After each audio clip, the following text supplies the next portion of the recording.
Good morning. This meeting of the Task Force for Reviewing the Connectivity and Technology Needs of the Precision Agriculture in the United States is called to order. I'd like to welcome you all to the second meeting of the third term of the Task Force. Welcome to the Task Force members joining us here at the FCC and virtually. We also welcome the members of the public who are here and watching online at fcc.gov/live. My name is Emily Kaditz, and I'm the designated federal officer for the task force. I'm joined by Thomas Hastings, our deputy DFO. Let's proceed with the roll call. Dr. Michael Adeline, Chair, South Dakota State University. Present. Dr. Shrikala Bajwa, Vice Chair, Montana State University, College of Agriculture, and Montana Agricultural Experiment Station.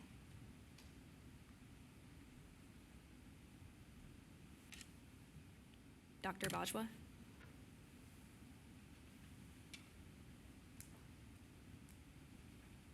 Well, I see that she's on, but I'm not sure if her microphone is working. Brian Krogh, Vice Chair, John Deere. Mr. Krogh, could you please introduce yourself and give your background to the task force? Brian Krogh, currently the Group Product Manager for grain harvesting at John Deere. I don't know what additional background needed. But, Anything you want. Okay. Yeah, that's all right. Yep, thanks. Great. Dr. Timothy Bradford, Veda. Dr. Bradford, could you also please introduce yourself and give your background to the task force? Present. Can everyone hear me? Yes. Yes, Dr. Timothy Bradford, Veda, and fifth generation farmer, Director of Strategic Partnerships at Veda, background in precision ag and conservationist with the USDA. Started at Mississippi State University as a faculty member in precision ag, and have always had an interest in conservation and connectivity for rural populations. Thank you. Thank you. Julie Bichelle, Ethos Connected, representing Irrigation Association. Julie? Okay. Stephen Hill, Satellite Broadcasting and Communications Association. Mr. Hill, could you also please introduce yourself and give your background? Yeah, so I'm the president of the Satellite Broadcast Communications Association. We represent the consumer-based satellite industry, both on the video and broadband side. Great, thank you. Andy Bader, Fifth Estate Growers. Good morning, present. Joseph M. Carey. Present. Heather Hampton Nodal, Nodal Limited Farms. Present. Carolyn Price, Upstate New York Towns Association.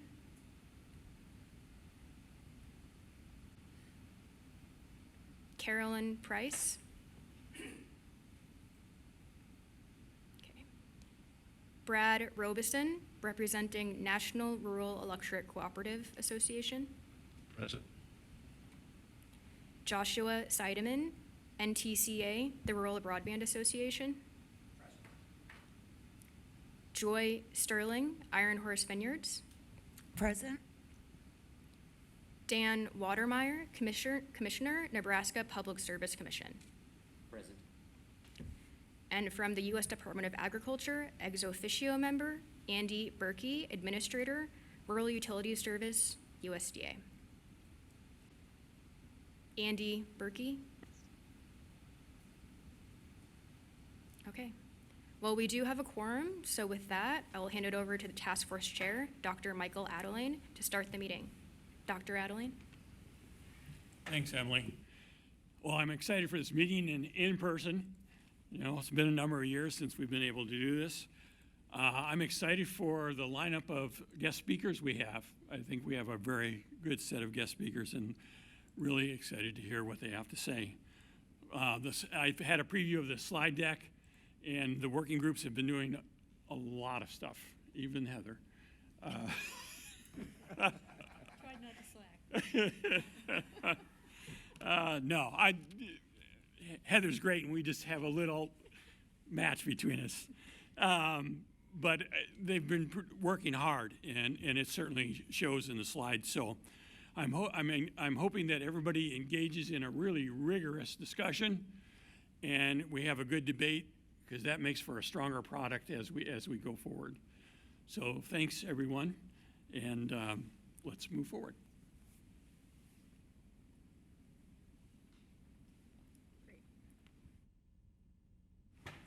So first, a presentation from the FCC Office of General Counsel, Paula Sieblerthau, on the rulemaking process.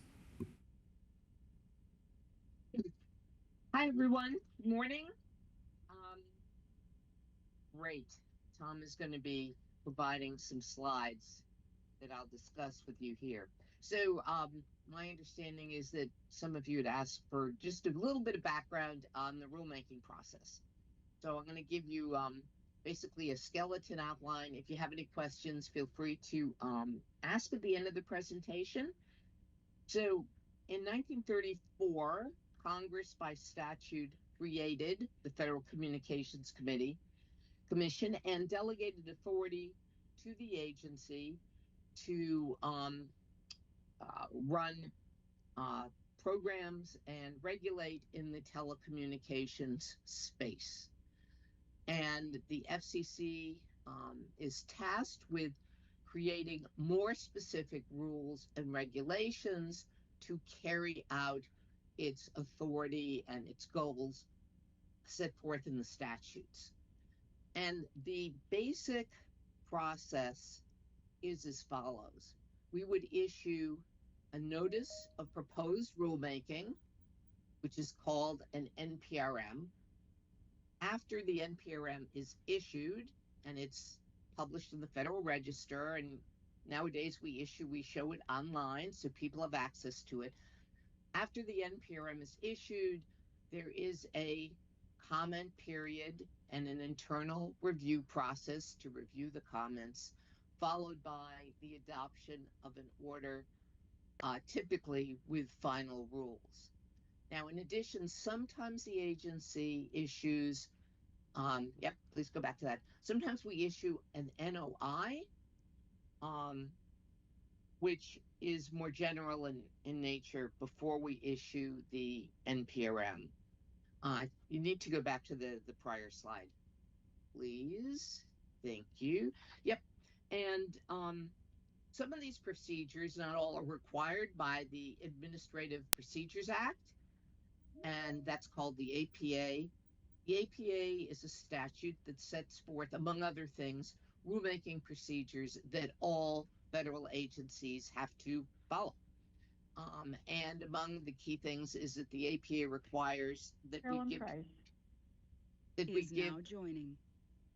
we give the public adequate notice of our proposed rules and an opportunity to comment. And both the initial proposed rules and the final rules have to be published in the Federal Register. Okay, slide, please. The initial step in some, but certainly not all cases, is something called an NOI, which is a notice of inquiry. And unlike an NPRM, an NOI is not required by the APA, and also it is a very general request to the public for more information and for more ideas about a particular topic. An NOI gives all stakeholders a chance to express their views and contribute to the FCC decision-making process. And once an NOI is issued, interested parties can submit comments, research, data, sometimes even questions. And the NOI gives the public a chance to offer different regulatory approaches that the public participants feel might be helpful. After people have had a chance to comment on the NOI, the FCC typically evaluates the information and sometimes um, will simply assess how well the current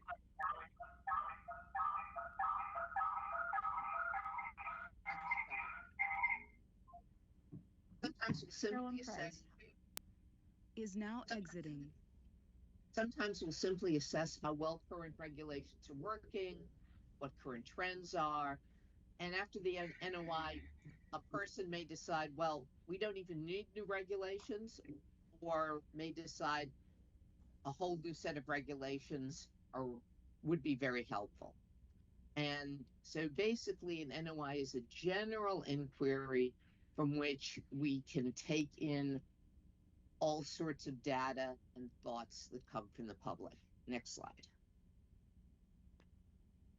Now, the more typical approach and a required step is a notice of proposed rulemaking. And this will be an order that provides both a discussion of what the agency thinks will be needed on a particular topic, as well as proposed rules to implement those changes.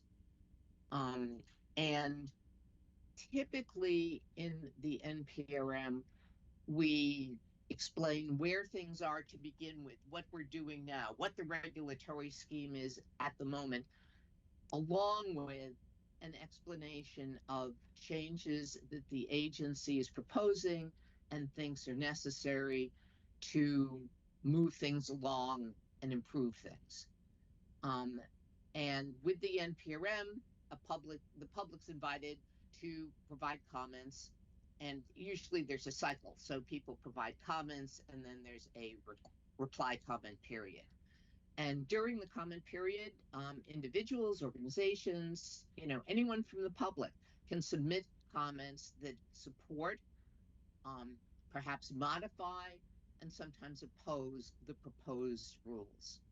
And according to whatever comment cycle the agency sets up, there can be reply comments where members of the public respond to each other's comments.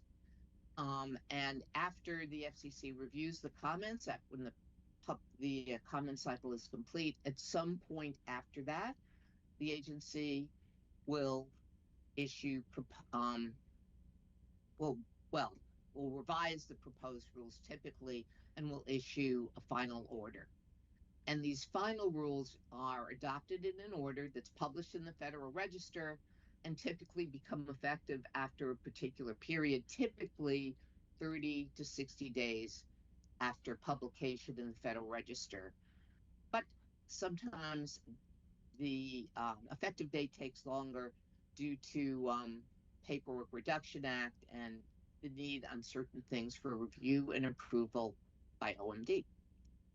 Next slide. As I'm sure you all know, there can be appeals of final orders. One straightforward appeal is a petition for reconsideration that's provided under our rules. Interested parties can appeal final actions within 30 days, but the appeals cannot be based on new facts or new arguments that weren't presented previously. The one exception would be you can raise new facts or arguments when there are changed circumstances. The filing of a petition for recon is not a condition precedent to judicial review. So you could go straight to court if you choose, but often a petition for recon is the approach that people take. However, it does not postpone the enforcement of the order and the rules about which the petition has been filed. There are separate provisions in our statute for seeking stays, although those are relatively rare.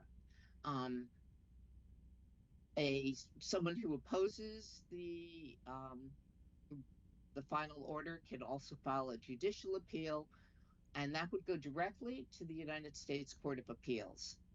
And a subsequent review before the Supreme Court is also a possibility.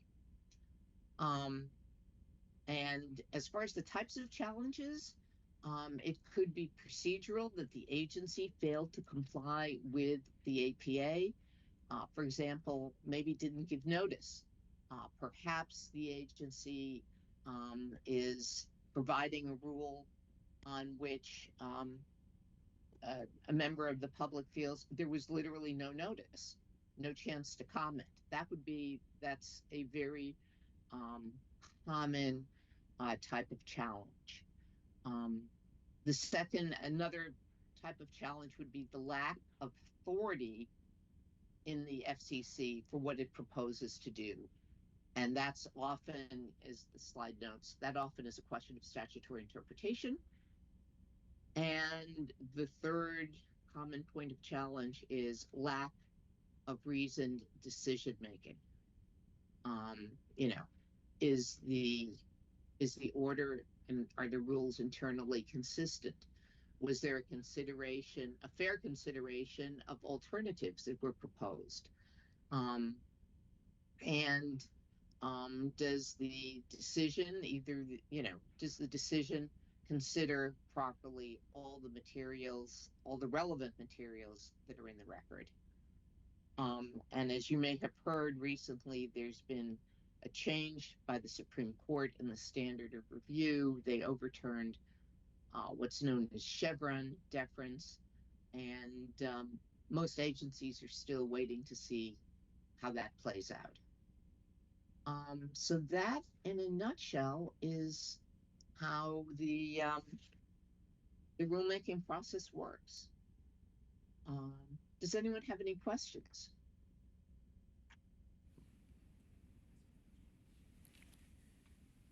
Okay, Emily. Wait, Dr. Paulo, we Adeline, have a question from Andy Bader. It's Andy Bader. I do have a question. So over the term of this task force, actually, I guess the last 3 terms of this task force, we've at times bumped into FACA regulations that have prevented us from outreach to learn more from other individuals and learned people in the sectors that we're studying. Is there a direct pathway forward for this task force to recommend a notice of inquiry that would provide that data back to this group? Well, you could certainly, I can think of 2 ways forward. One, you can certainly, in your final report or recommendation, have a section that says, we recommend that there be an NOI issued by the FCC, on the following matters, to get more information before the commission. And you can certainly recommend that. In addition, another possibility could be, and you could work with Emily and other people, you could always post on your own website.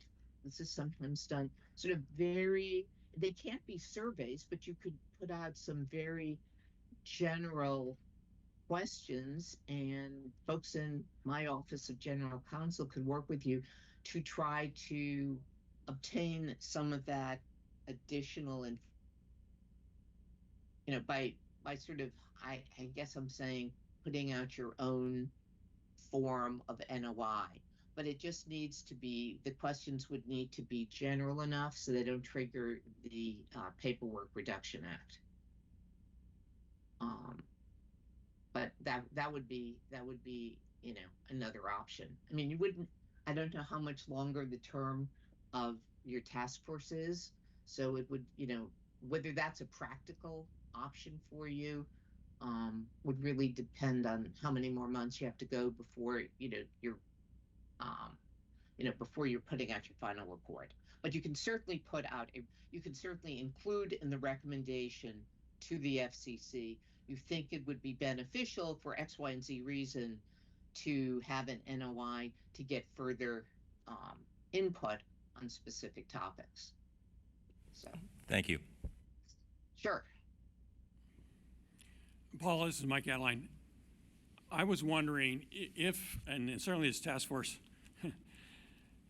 speed is what we're interested in and getting this technology out there.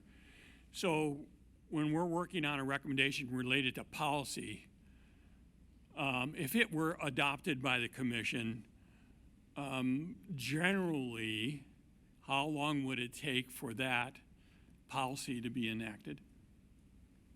That is a very tough question to answer. I have seen, well, if the commission thought it was a great policy and it was within its delegated authority, right? And it felt it had adequate information, then the commission might skip the NOI stage, depending on how much input it already had, and go to an NPRM. Issuing an NPRM itself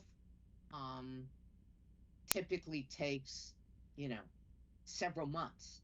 And it depends in part, on how many topics are going to be covered by the NPRM, and also, how complex the rulemaking is that would be associated with those issues.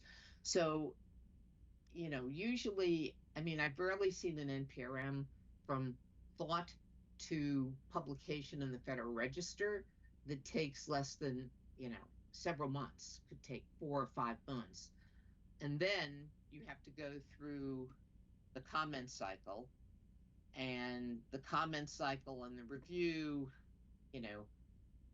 easily, just the comments, the review, 90, 120 days, something like that at a minimum.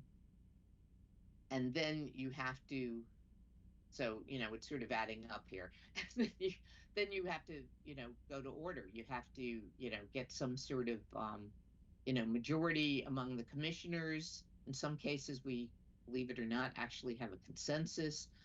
So you're talking about nothing that would be less than a year. A year would be like extraordinarily fast. And it can easily be quite a bit longer than that. Thank you. That helps a lot. Other questions from the group? Michael and Paula, thank you for sharing this with us. Actually, I was thinking if I were to have a party, I want you there because I need somebody who understands the rules so we can then play the game. But in terms of our recommendations, some of them are also directed at USDA, given that our work was designated in the last Farm Bill.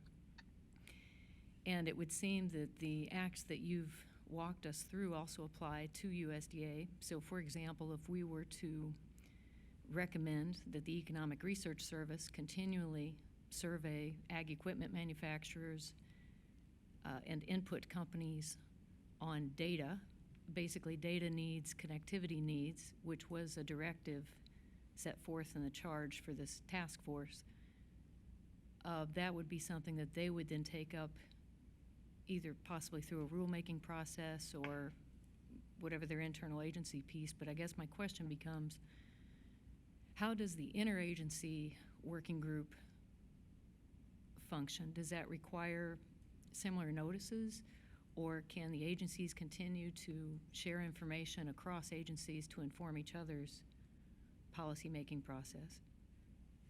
Yeah, I'm not familiar with what exists now. Are you saying that there are, because your group has ex officio ag members, correct? We do, but it's our understanding, or at least in some of the presentations we've received, it sounded like there may be some interagency conversations taking place maybe more regularly since the inception of this task force outside of our working groups. Yeah, and I can't really speak in any detail to that because I've been involved in it, but I would say that if you're having meetings and they're interagency, and everyone involved is a federal employee, then that is exempted from FACA. So those interagency meetings, my point is those interagency meetings at the behest of the FCC or agriculture or both could continue, indefinitely, even after the Precision Ag Task Force has completed, its work. But I can't speak to, the willingness of both sides to keep doing that. Hopefully the conversations, though, would continue. And in terms of, data and et cetera, in cases like that, it could well be that if that's a task that agriculture does, it could well be that they would not need possibly a rulemaking to increase, um, you know, their vigilance and, their data gathering, that could just be done through, increased personnel and internal, how they interpret their own regulations. Like if they have a regulation that says just generally we're going to get data on X, Y, and Z, and it doesn't specify how frequently, but your report shows how important it might be to do this every month or whatever time you recommend it, then that would hopefully be something that if agriculture agreed, they could implement without having to go through a rulemaking. But, I'm not familiar with their rules on this, so, I can't really speak in detail to it. Thank you. Anyone else? Okay.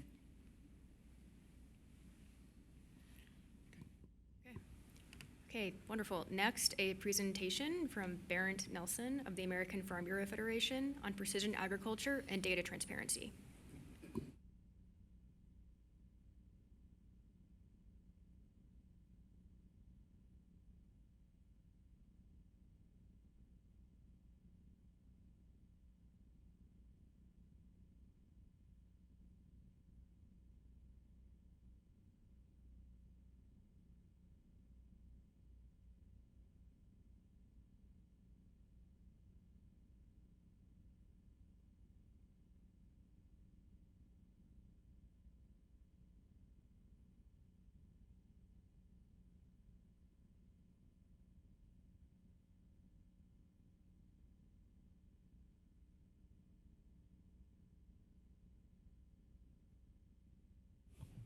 Now is it on? There we go. Okay, we'll start over. All right, well, thanks for having me here. As I was kind of saying a second ago before I didn't have my mic on, my name is Barren Nelson, and I'm an economist for American Farm Bureau Federation. My story starts on the family farm in North Dakota, and that's really what the backing for most of my presentation today comes from. I got my bachelor's and master's in ag economics from North Dakota State University, and from there, I jumped across the country and spent 5.5 years in South Carolina with Clemson Cooperative Extension. And that's significant because when I jumped across the country, it was literally like moving to another country. In North Dakota, we have big fields, big wide open spaces, not a lot of trees. When I went to South Carolina, the fields were different. We were working with crops from everything from okra to tobacco after coming from big corn, wheat, and soybeans. And so that's part of my story and what I'm here to talk about today in its relationship to precision agriculture. So if we could get slides. There we go. So today I'm going to talk to you about who we are as American Farm Bureau Federation. That's the foundation for a lot of the policy topics that we do, and that's why it's relevant to the discussion today. I'm going to talk about precision agriculture and how it relates to AFBF members and our farmers that have their boots on the ground. That includes connectivity, and it includes some of the big policy issue areas. Some of the things that we're facing in farm country right now are things like costs. And that has been the story for many years. Our rising input costs, we had inflation, we've been discussing that, and now we have lower commodity prices to add to that portfolio. All of this comes together with our technology that we're buying as farmers and using. There are data security issues, things that we have to discuss in terms of transparency. Who can access our data? And what a worst case scenario would look like if, some of that data, were hacked, got into what could happen to that. And so those are all issues that are going through farmers' heads. Farmers are kind of private people. We don't like people accessing all our financial information and the number of cattle we got and things of that nature. We're just private by nature. And that's part of the audience that we talk about when we talk about connectivity and the kind of data that we get from precision agriculture. When we talk about AI and its capabilities and drones, that is really the next frontier that we're talking about when we speak to efficiently producing one of the most affordable food supplies in the world. And one of the reasons that we're able to do that in this country is because of advancements in precision agriculture, AI, and even the use of drones. So if we go next slide. And that's how I made my way to American Farm Bureau Federation, so that I can have an influence and tell the story of our farmers and the people from home that I care about in a way that impacts policy throughout the country. So who we are as American Farm Bureau, we're a grassroots organization. That means that our members on the ground vote on our policy on the county level. From the county level, we go to the state level. From the state level, if it's federally relevant or on a national scope, it comes to the American Farm Bureau office where we vote on and adjust policy to be put into the book. So Farm Bureau is the leading voice of agriculture and farmers in Washington. Our work goes beyond policy. We're committed to the engagement and development of the next generation of farmers. That could be my brother. It could be my daughter. It could be the next person that's ready to start their livestock operation with a couple of bottle calves in a barn. Those are the next generation of our farmers and our food production systems. Next slide, please. So what is precision agriculture to our membership? And I love this quote. It's been around, I don't even know where it originated from. Man, despite artistic pretensions, his sophistication and his accomplishments, owes his existence to a 6-inch layer of topsoil and the fact that it rains. Now, over the years, it's evolved in how we use those resources. Everything from water to the soil itself to the microbiomes that we use cover cropping and even grazing systems to manage. Precision agriculture is managing, tracking, or enhancing crop or livestock production. This includes the inputs, the seed costs, the fertilizer, water. And as time has gone on, we've improved our use of these resources. We've used them more efficiently, and this is due to the technology inputs that we have, or the technology gains that we've picked up from things like precision agriculture. We as farmers we fill so many shoes. We're biologists, mechanics, accountants, inventors, we're technicians, managers, accountants, soil scientists, and sometimes even physicists when you get into the welding on a piece of broken down equipment in a field, in the dirt.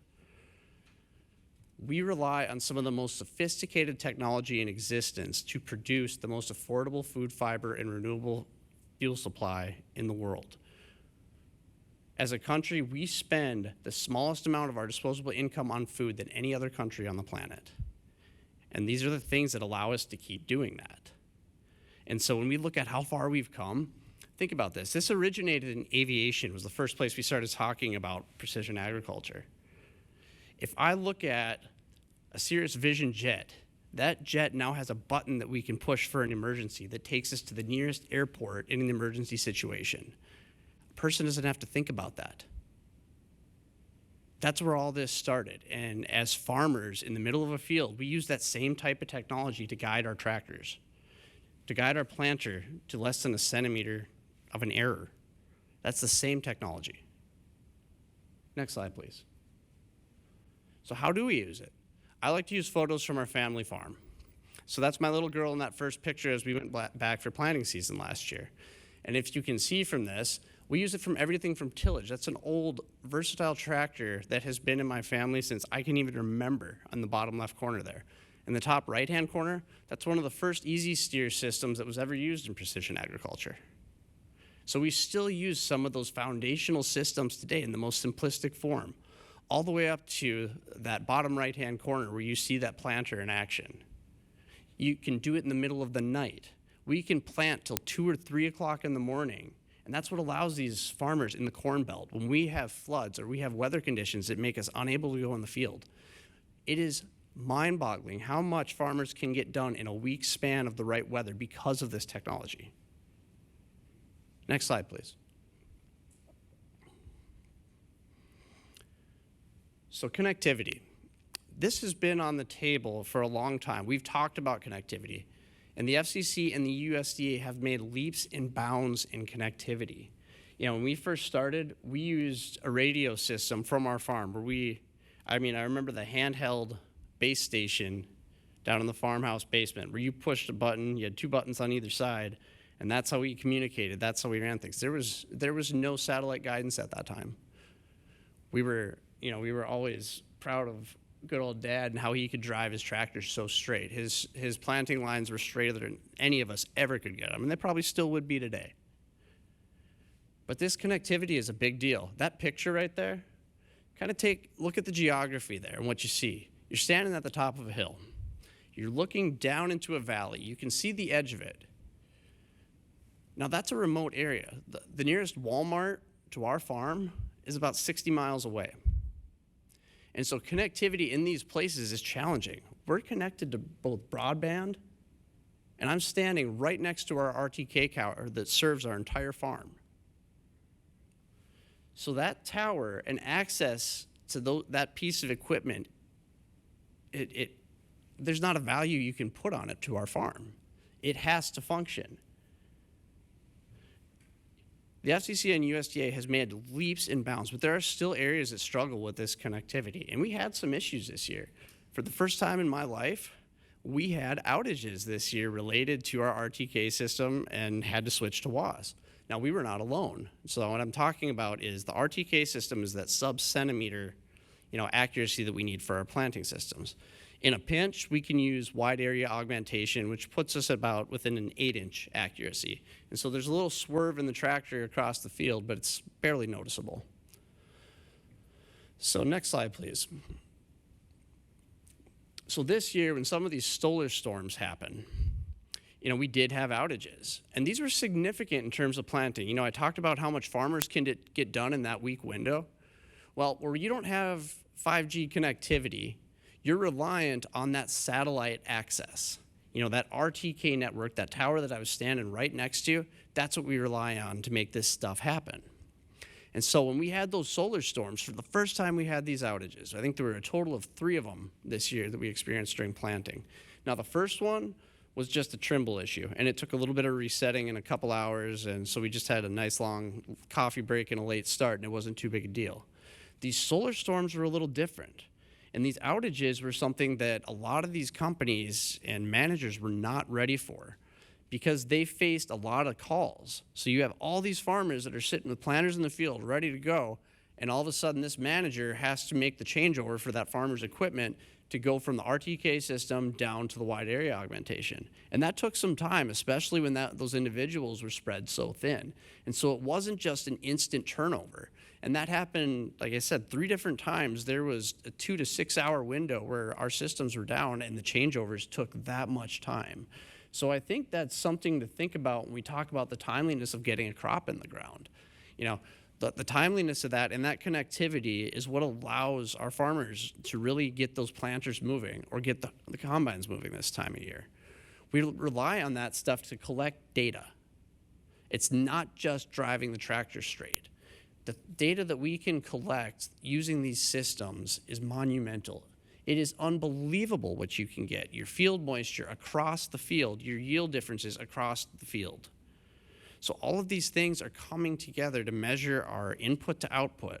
And what we can do is apply costs to them. There's a million different types of economic analyses that we can apply to this type of data on an individual farm level. A lot of times we're doing university research with this. Our farm spends a lot of time working with the folks at University of Minnesota and North Dakota State, whether it's for soil sciences, maybe we're working with natural resource economics, gathering data on water holding capacity or cover cropping. All of these things are data that we use this equipment to collect. And when those outages occur and we have to go through that process, the reboots, there's issues that come with that. And while I understand, and we have to understand that these issues happen, there are ways that we can kind of streamline this, and they keep getting better and better over time. Next slide, please. Now let's talk about cost. This is something I want to reinforce this year because we're in a changing economy. We're in a situation that's not typical, especially in our livestock sector. This is different than the 80s. So we hear a lot about that we compare these higher interest rates, things of that nature, to kind of a trend that was in the 80s. And that's a good example because it shows that we've been there before. We've been in hard circumstances, but this isn't the same circumstance as the 80s. And it's not as extreme. Our interest rates aren't as high, but it is different. So if we look at that CoBank study, and I'm sure many of you are familiar with this, to put in a 5G system with the precision ag capabilities, similar to what we have, what I was showing you standing next to that RTK tower, you're looking at around $55,000 plus your annual subscription fees. And these vary. They use $6,000. It's a rough average estimate. It could be a little more. It could be a little less, depending on what your needs are and how broad the scope is. Somebody that's farming 6,000 acres is going to have a higher cost than somebody that's farming 2,500, for example. So those costs includes a lot of things: the labor, the base towers, equipment. But we have to look at this from a farmer's scope and their ability to adopt this technology and update it. So right now, we're looking at our commodity prices falling. We're looking at soybeans with a support level at about $9.60, well below break even. So corn prices, we were at $6.53 for an average corn price just 2 years ago. Now, farmers are looking at half that when you include basis.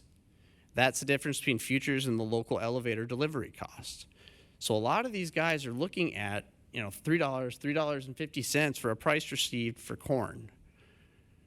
Now, what does that actually mean? What part of that story actually makes sense? Well, if you put a corn crop in, right, it costs, if you're trying to push your yield to get the best you can out of your crop, you're looking at spending around $475 to $500 an acre.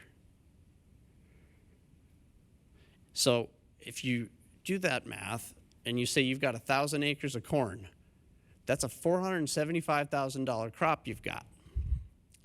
At $3.50 per bushel, you need a break-even price near $5, above $5. That's just to break even. So every dollar per bushel that you go below that $5 mark puts you further into the red. Guys, there's a lot of farmers here that are going to be looking at six-figure losses this year across their farm.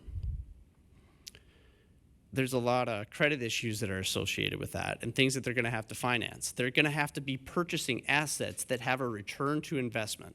Precision agriculture is one of those investments that has a return to that asset or to that investment. So all of these input costs are remaining elevated. They're not coming down. We talk about inflation coming down, right? But what we have to remember about inflation is that doesn't mean prices are dropping. That means the rate of growth, an increase in price, is slowing. And so there's going to be a lot of guys in financial hardships that aren't able to invest in above and beyond what they have. And so that's going to be critical in thinking about these technology adaptations or adoptions. Excuse me. Next slide, please. So the data collected is a huge policy area for us. There's a lot of concern related to what happens to the data. Who owns the data? Does the company that collected it own it? Does the farmer own it? Does the distributor or who has access to this? And so according to the commissioner, a single plant in a field can generate 18 gigabytes of data. This means that the average cornfield produces 18 times the amount of data in the Library of Congress. That's one field. So the amount of data that we can collect from this stuff is absolutely astounding. And what we can do with that is even more astounding.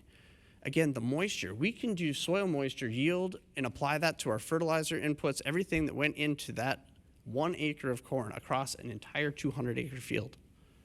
It is mind-boggling what we can do with that and what we can learn to improve efficiencies over time. Next slide, please.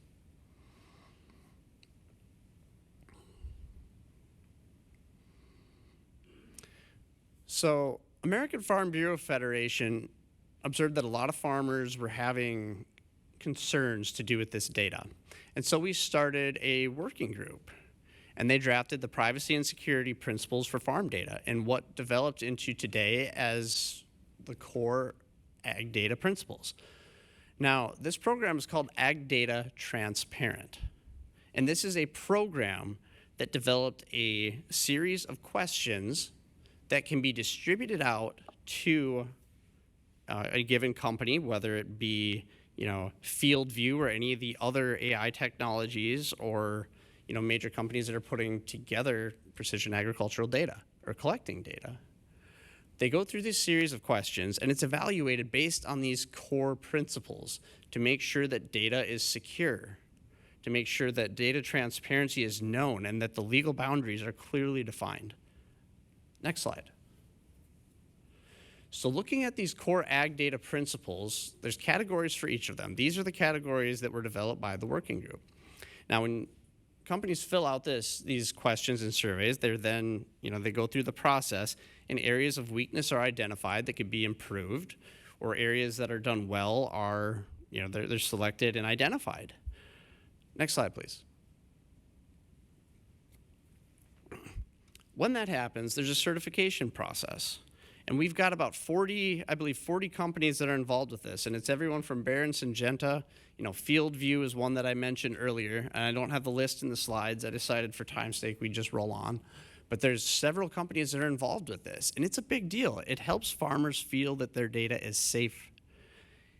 By adhering to those core principles developed by this group, we've been able to kind of create a data transparency platform. It's working. It's a good program. So I encourage companies to get involved with this. It's something that we can plug into and we can further use to help create that trust in our companies and our data security. The developing policy issues in drones and AI are the next topic. Now, drones are very quickly becoming the next big thing in ag. When we go through a field, when we talk about scouting and what a drone is capable of doing, I just got back from Minnesota Farm Fest. That's a large trade show centered just southwest of Minneapolis, Minnesota, right in the middle of corn country before you hit Iowa.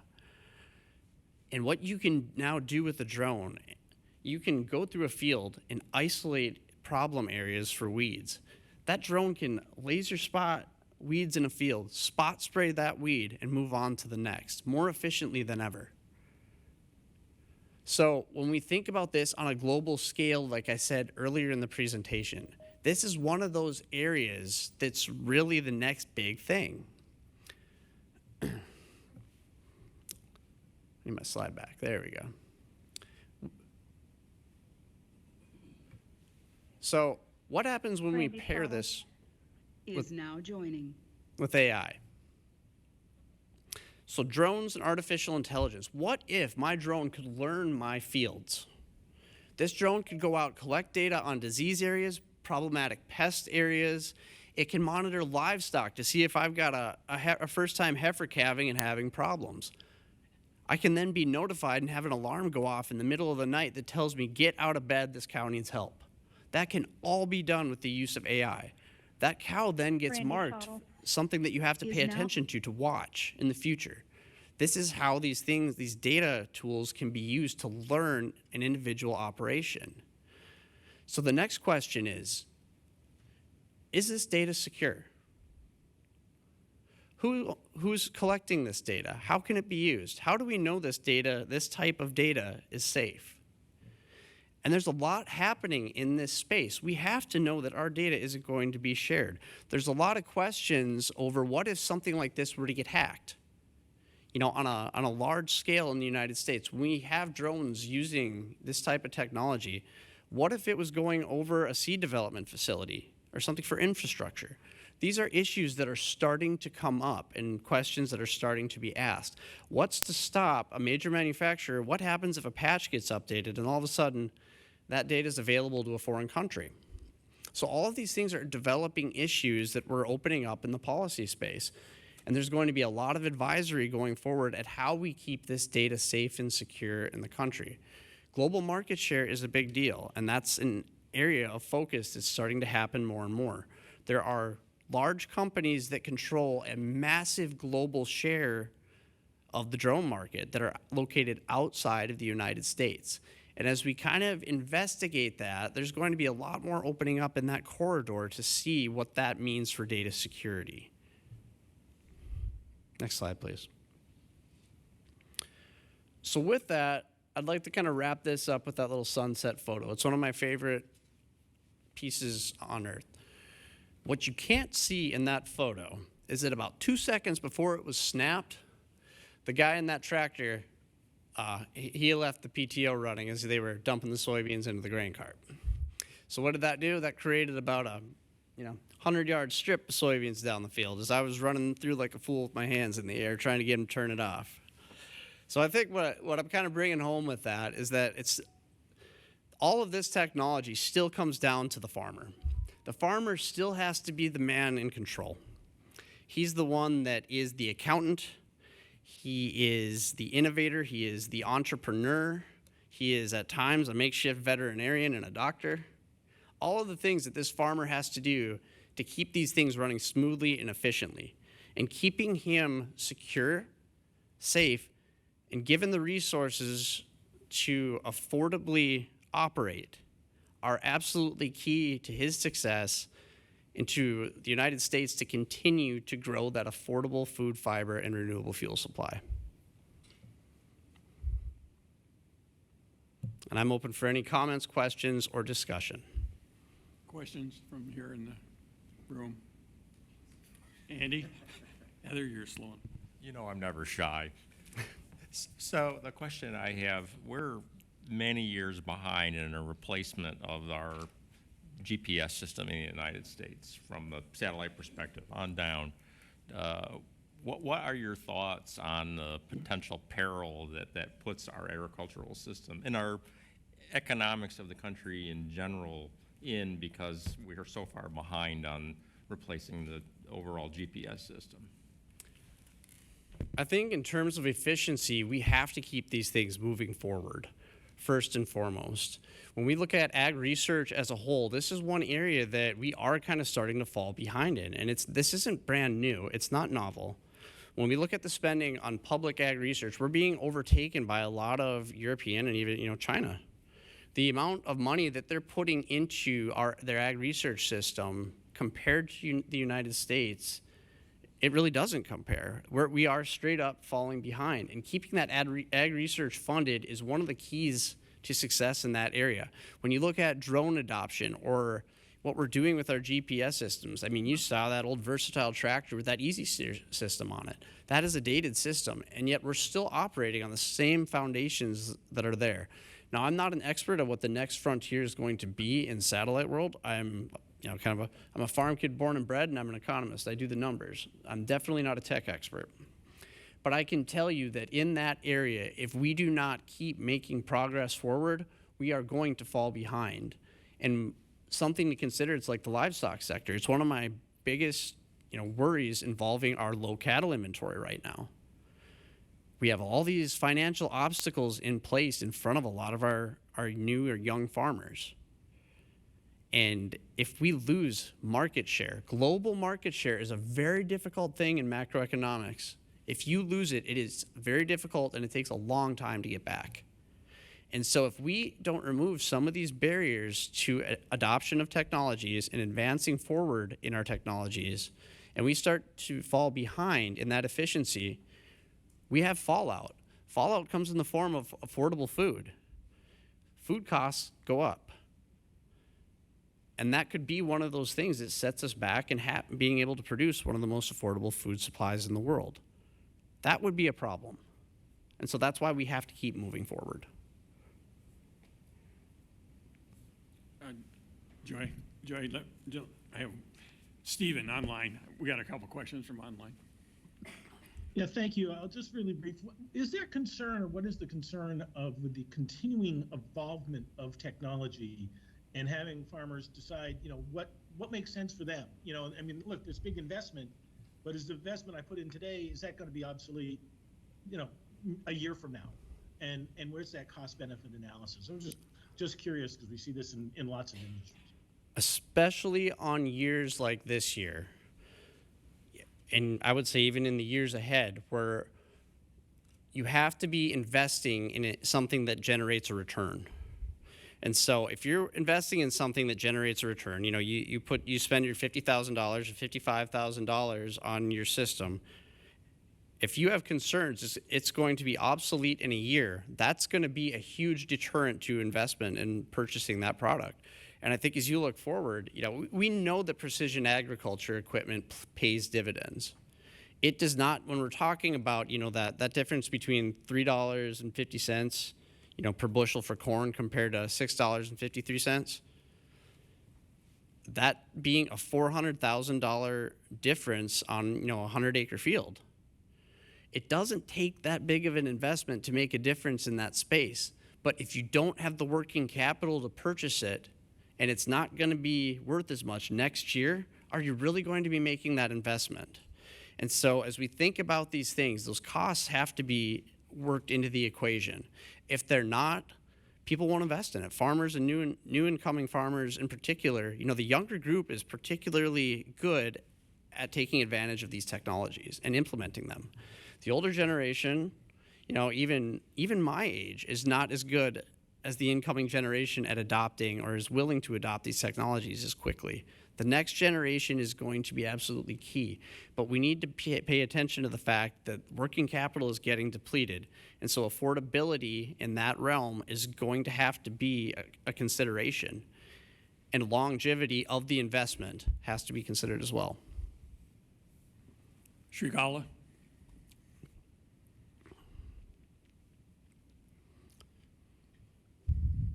Thank you, Michael. Can you hear me? Hello? Yes. Yes. Okay. I had some audio trouble in the past, but I want to thank the speaker for a good presentation talking about the importance of precision ag and the data and AI and the challenges that raises. I'm a member of the task force, but also serve on the mapping working group. One thing that comes up again and again is that how farmers don't go to FCC website or FCC map to look at whether they have connectivity and whether that map is correct or not. And therefore, my assumption is that when FCC had a challenge process or FCC's challenge process, a lot of farmers were unaware of or did not participate or did not check. So I'm just wondering about what American Farm Bureau and your counterparts at the state level, whether you are doing any education or any kind of partnership to address this problem. I read an article here in Montana. I'm from Montana. Our Farm Bureau, some years back, had an article about the importance of connectivity on farm fields. So are you doing something to educate, and is there an opportunity, or what should we be doing to include farmers and ensure that there are accurate maps on agriculture fields about the connectivity that farmers and ranchers can use to make decisions on what technology to buy or utilize on their agricultural operations? Thank you. So thank you for that question. I want to make sure to clarify in what you're asking, but you're asking what can we do to help farmers participate in some of these mapping and connectivity issues going forward. I think that's kind of what you're wanting me to address, correct? Yeah, that's right. Yes. And so this is something that we talk about quite regularly, especially internally, or farmer to farmer, friend to friend, we're business people. And so my business partners sometimes are my competitors as well. So we're a private, farmers tend to be kind of private in that way. They don't like to distribute information. They don't like people going and digging in. But with that, it's an obstacle. It's not a barrier. So what we tend to do, and it doesn't matter whether I'm talking about avian influenza and the APHIS need to collect data on research, or whether we're collecting data for connectivity, that barrier, or obstacle, I want to call it, can still be overcome. But it takes trust building, it takes interaction, and that is something that we do at American Farm Bureau. And that's one of the best parts about working for a grassroots organization, is because we have that interaction and that level of trust. And I think there are more things that we can do. I use avian influenza because that's taken up more of my time than any other topic. But there's privacy issues associated with gathering data on a disease from a farm on the on-farm level that isn't so different from gathering information on a farmer's field. And that trust has to be established between a government agency and a farmer, and that's not an easy thing to do. It takes incentives. It takes reasons to the farmer to know that they're safe when they give you that type of information. They need to know, and you need to interact with them and show them on that individual level that when they give you that information, that they're going to get a benefit from it and that it's safe. So those are the two things anybody that's delivering these messaging pieces with connectivity, as you're accessing and going out and trying to do this, we can continue to deliver that message and continue to encourage farmers to work on that level. Our policies do support that, but it takes time, and it takes that personal interaction to establish that trust. And so as we continue to go down these connectivity pathways, and as our policies continue to support that, we do deliver messaging related to that. And I think it's important that we continue it and keep the other organizations and other agencies as well doing the same. But creating that interaction and developing that trust is key to this. Thank you. Barrett, thank you for sharing the example of the co-bank analysis of what a private 5G wireless might look like. And did you say that was for approximately a 2,500 acre farm, or do you know? That's for an average situation. I forget what the farm number is. I think it's 2,500. Without digging up the study, I would have to give you a specific example. It's more about area of coverage than it is about the acreage. So again, I use our farm as an example. We're sitting at the edge of that valley, and that's kind of home base, right? Well, we need that tower to deliver far enough that we can, get 6-8 miles away from the farm. But what if you rent a field that's 30 or 40 miles away? That's not uncommon. And so to have to travel to that requires better coverage, and that costs more money. And so that's the kind of consideration that has to be in play. And realizing that the opportunity to pick up a piece of land like that, we don't know when it's going to happen. It might happen for, maybe it's only 2 years. And so a farmer needs to be able to do that or have the option or access to that. But I believe that area is, it's pretty average, 1,000, 2,500 acre. I believe it's a pretty average number.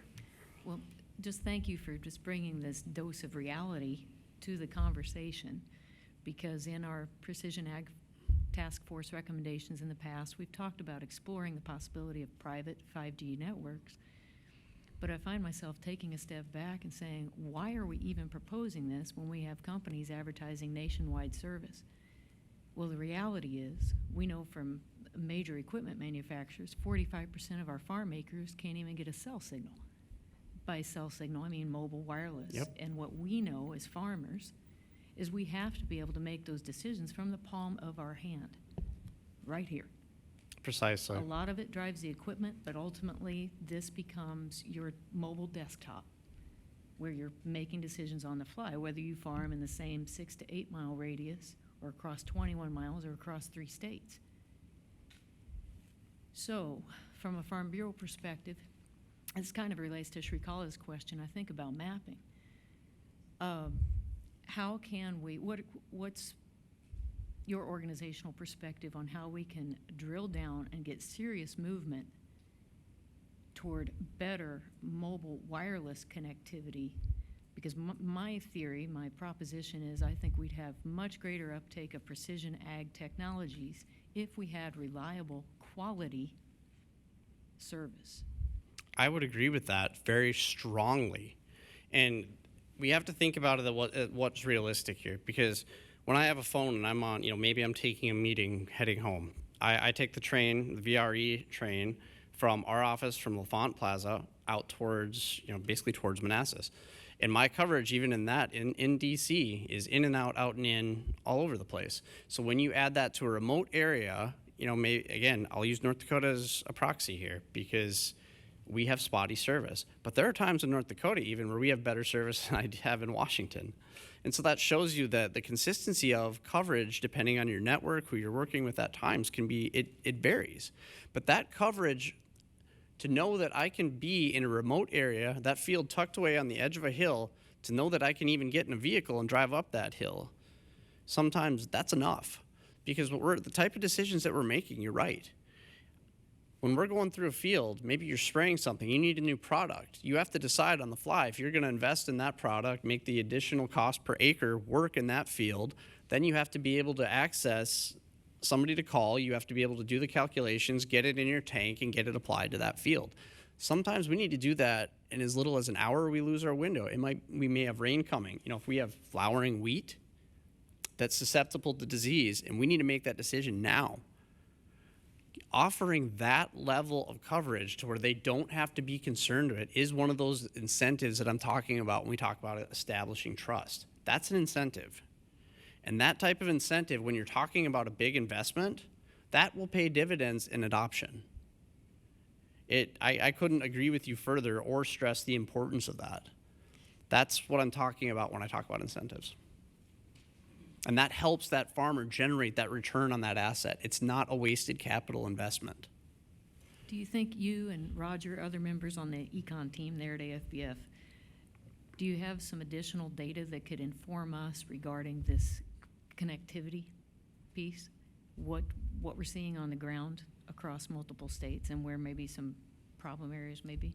I don't know what we have access to specifically without digging in, but I'm sure we'd be more than happy to work with you, especially with what you're doing as the task force to try and improve this. I think there's plenty of incentive there and there's plenty of trust there on that level. I know there's definitely more that we could do, and I'd be happy to assist you in any way that I can, because our policy supports that interaction. Joy. Thank you very much for your presentation. I also really appreciate Thank you, and I very much appreciate that reliability is a major incentive, that incentives are not just dollars.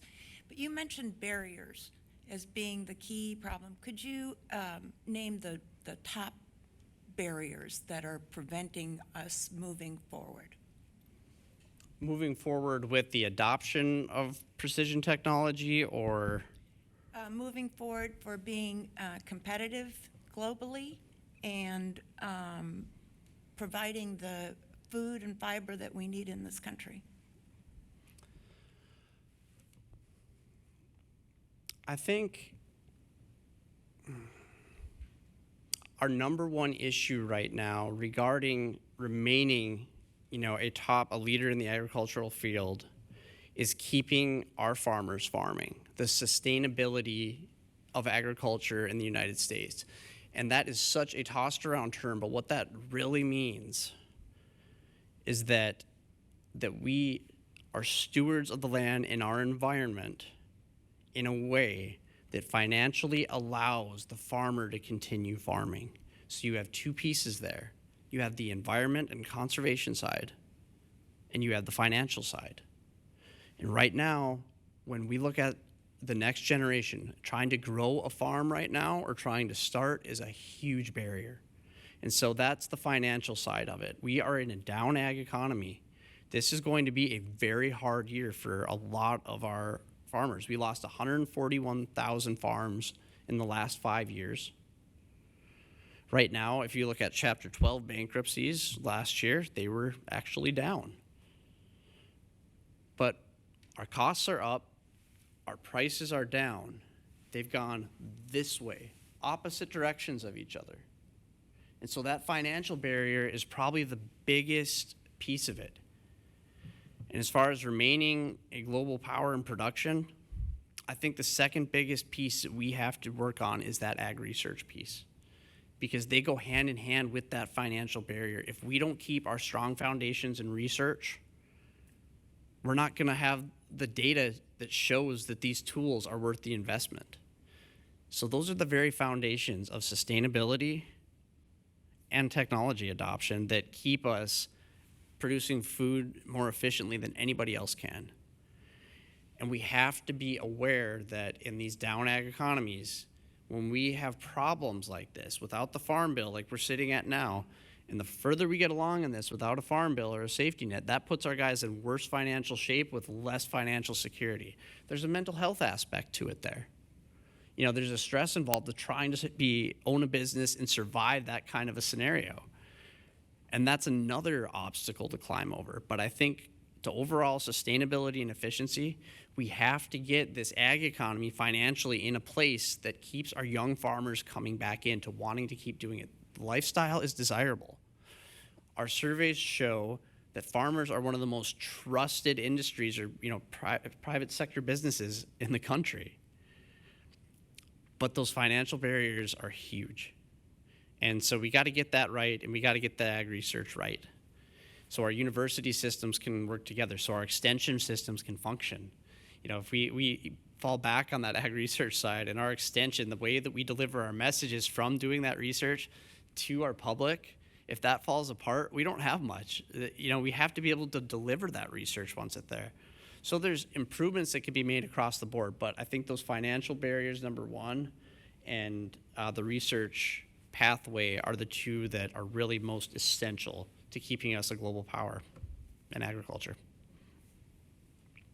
Thank you. Any further questions from the group? No. All right, thank you, Bernd. Unfortunately, we are running a few minutes behind, so we're going to skip the break. Up next is a presentation from the U.S. National Science Foundation, providing an overview of the U.S. National Science Foundation's investments in precision agriculture and connectivity.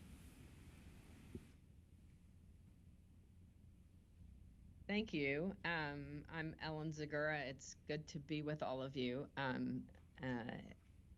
Okay. I can run the slides myself. Shall we see if that? Let's just see if that works, and that way I don't have to tell you to change the. Yeah, that sounds great. Slide. Yeah. Let me just see about getting that going here. Oh, it's gonna give me a hard time here. All right, why don't you run them? Sorry about that. Always good to have a backup. So while you're getting them up there, we can do some introductions. As I said, I'm Ellen Zagura. I am with the directorate in the National Science Foundation called SCIES. It's Computer and Information Science and Engineering. And I'm joined by two of my colleagues from two other parts of NSF, SJ, who is from our Technology, Innovation, and Partnerships part of NSF, and Brandy Shuttle, who is from the Engineering Directorate. And I'll say in a few words what the structure is of NSF, so you'll see where those fit in the structure. And we're very happy to be here, and I guess we're also joined by our colleague in external affairs of NSF, Chris, who's somewhere in the set of folks here. So glad to be here. Next slide, please. So I can imagine there's perhaps a variety of levels of understanding in the room about the National Science Foundation.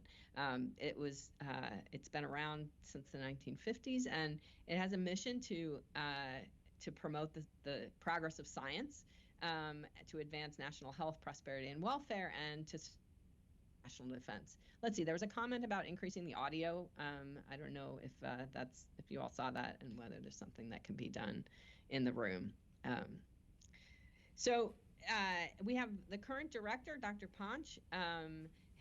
He has set forth a vision consistent with NSF's longstanding mission, advancing the frontiers of research and ensuring, to the discussion you were just having, ensuring accessibility and inclusivity, and also to secure global leadership in areas of science and engineering. So if you could go to the next slide. So NSF's mission is very much the science and engineering future of the nation. I wanted to emphasize here, particular to precision agriculture as a domain, that that mission has for a long time, and I think seeing a recommitment to use-inspired scientific and engineering research. So the National Science Foundation does support work that is quite long-term science, looking far down the road to potential use, but also has a very strong commitment to use-inspired work. So convergent, which takes convergence research, bringing together different fields, and also can drive basic research activities that are the questions being asked coming from particular use cases like those we see in precision agriculture and in, for example, universal broadband connectivity. And food and nutrition security has been a very important source of use inspiration across different NSF programs and investments. Next slide. So NSF is organized into a set of directorates and offices, and there are 10 of those. I've circled the 3 that are represented in this meeting today. So as I said, I come from computer and information science and engineering, SISE. Brandy comes from engineering, and SJ comes from the newest of these, which is the Technology Innovation and Partnerships Directorate, which in some sense is serving a kind of cross-cutting role in helping with things like technology translation, small businesses, partnerships with industry, with nonprofits that help us either translate our work or influence the kinds of directions that we are going with, for example, new programs. Next slide. NSF has a set of strategic themes, and I particularly wanted to call out a few things here that I think have a particular role to play in our precision agriculture work, portfolio. So advancing emerging both industries and technologies is one of the strategic themes, and everything AI-enabled many things is one of the themes in our emerging industries, as is advanced wireless, which plays a role, of course, in connectivity and broadband.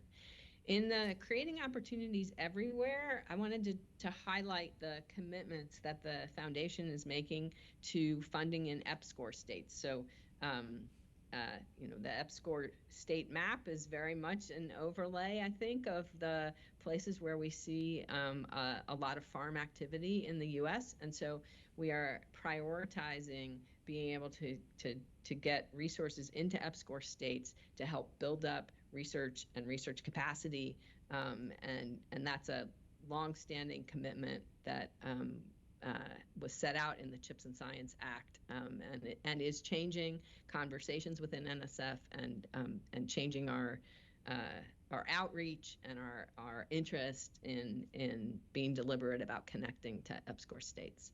The third and fourth are building resilient planet, and then strengthening research infrastructure. Next slide. Within these themes, it's important to know that NSF funds a number of different categories of activities. So research, for sure, that's the one that is very easy to extract from the mission, increasing the knowledge base, and really working on scientific and engineering advances. NSF also funds education, STEM education, in K-12 and beyond. So building pipelines for a scientifically literate citizenry and for future STEM researchers, STEM workers. That's a second area, education of focus. Research infrastructure is mentioned on the previous slide, and later in the talk I'll mention some research infrastructures that connect into precision agriculture. And then finally, the outreach, inreach, and creating partnerships. And I want to give you an example in the next slide of some of those partnerships relevant to your area of interest. Next slide. So there have been two relatively recent workshops in the area of precision agriculture and to some extent connectivity, but I guess with a real focus here on precision agriculture and IoT. One of them was held in May 2021, and this happened under a program we call the Convergence Accelerator out of TIP. And the second one, interestingly, was an international collaborative workshop with our partners and peer organizations in Israel, and focused on sustainability, sustainable precision agriculture, and sort of brought together both artificial intelligence and Internet of Things. So workshops are a way that we can support bringing groups together, often to help identify areas of need for additional research work, and also to potentially help foster partnerships at the individual researcher level, and then ways that we can jointly fund things with our international partners. Next slide.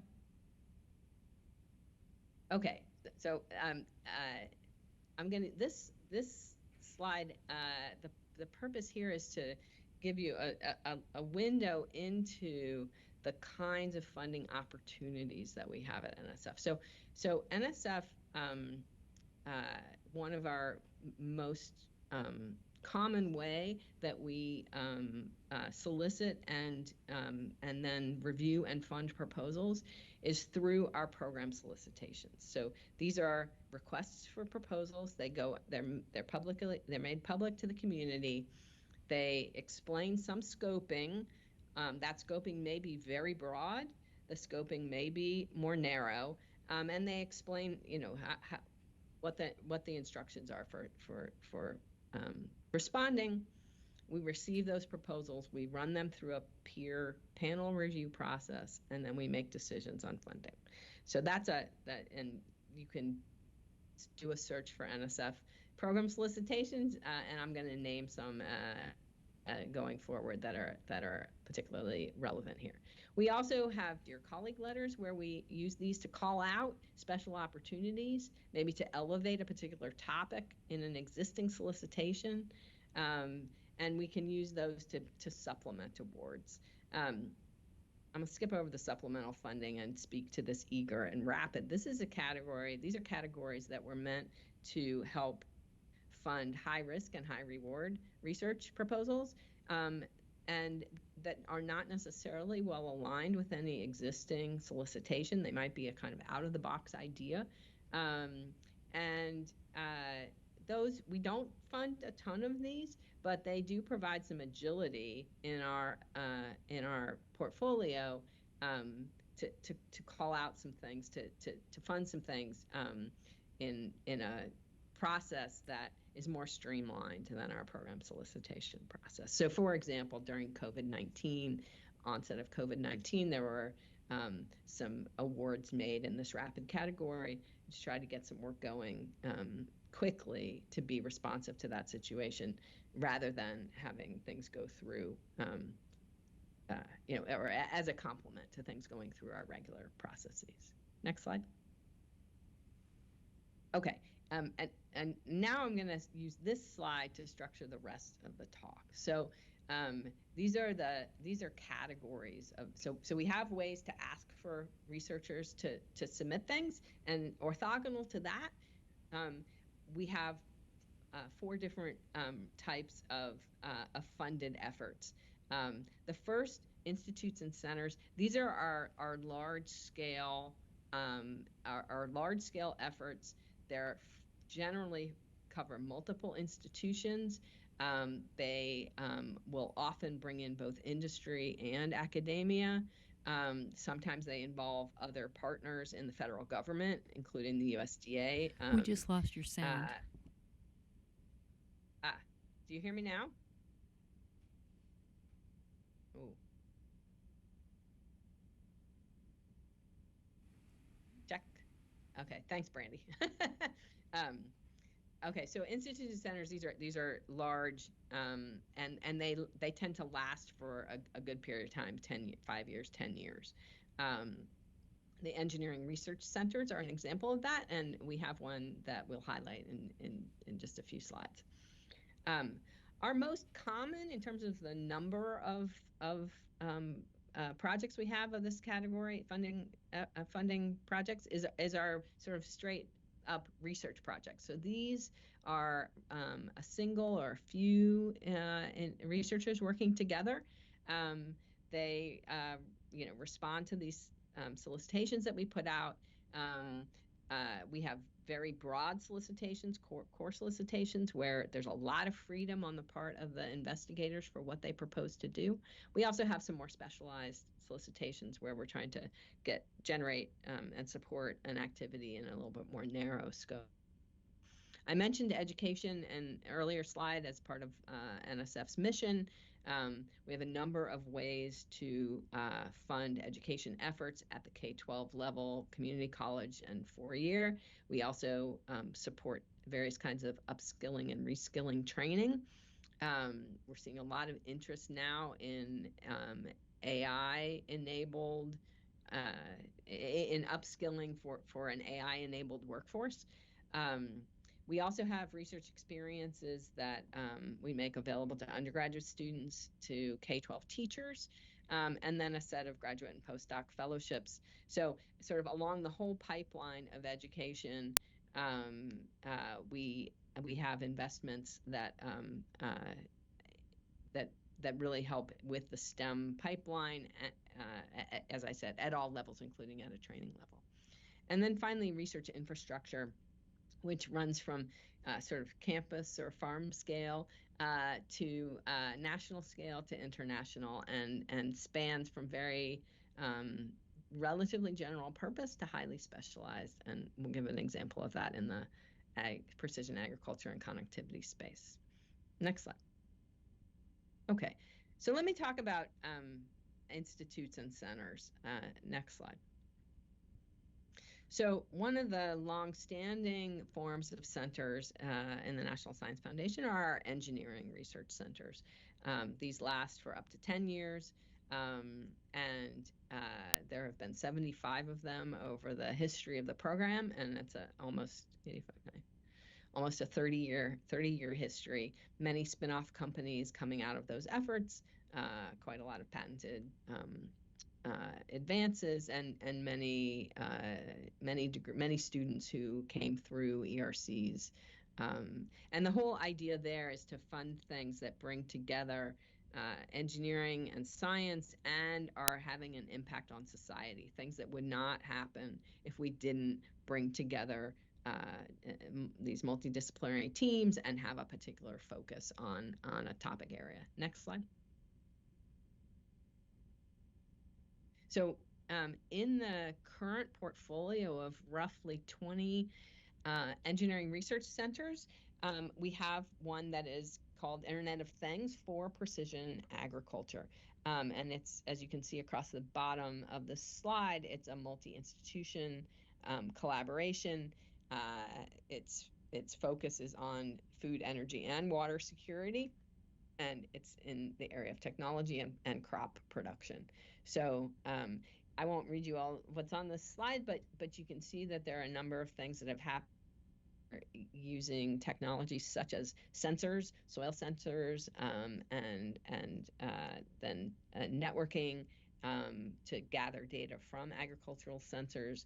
There's been some work in the area of unmanned robots for doing mapping and sampling, and a set of education activities, including some K-12 outreach to try to interest younger students in STEM fields. So this is a major investment on NSF's part, and a number of exciting things happening in this ERC. It's just at the end of its first 5 years. ERC's run with a potential for second 5-year renewal, and it's in the middle of that process. Next slide. Another form of center scale activities that we have that's newer. So the ERC program's been going for 30 years. The Artificial Intelligence Research Institutes program, the AI Institutes program, is in the category of a newer set of a newer program. Here, these are $20 million. Each institute is a $20 million investment over a 5-year time period, and with a set of funding partners that has included USDA, as you can see there, and industry, and then a virtual organization that helps bring these together. Next slide. Okay, next, go to the next slide, please. So there are 25 active institutes today, and 5 of those are NIFA, USDA NIFA institutes. You can see AI Farms, the AI Food Institute for Food Systems, the AI Institute for Resilient Agriculture, and the others are on here as well. So the very first cohort of institutes, there were 2 out of 7 were NIFA funded, 2 more in the second cohort, and then 1 in the third. So there's been a quite active set of AI Institute efforts that are closely coupled into farming and agriculture and food. Next slide. Those who are part of USDA and NIFA will recognize these. Mostly, I leave this here for your future to look at offline. These are the set of 5 that were funded by NIFA. Next slide. This is a third type of center. So ERC's longstanding 5 + 5 years. AI Institute's newer on 5-year trajectory. IUCRCs are industry university cooperative research centers. So these have a very particular focus on strong industry collaboration and contribution. There's an IUCRC called Soil Tech, Center for Soil Technologies, and you can see the university, a collection of universities involved here, as well as the industry partners on the Industry Advisory Board. So this has a remote sensing, sensor development, and then predictions and decision making as the focus areas of research for the center. This operates sort of in an interesting model where the NSF support is for the operations of the center, and the industry support is for the research projects. So the industry partners can make contributions to the center, and then they have a say in the research projects that get funded under the IUCRC. IUCRCs are also a long-standing NSF funding concept, and they really are one of the places where we see, many projects have some industry involvement, but here that is central to the way that these centers operate. Next slide. Another entry in the newer category, this is something that the Technology Innovation and Partnerships TIP Directorate has been part of their initial set of new offerings oriented especially towards economic development and kind of regional foci for innovation. So there are 10 of these regional innovation engines, and the one I want to call out for you is the one in North Dakota, which is an advanced agriculture technology engine. Next slide.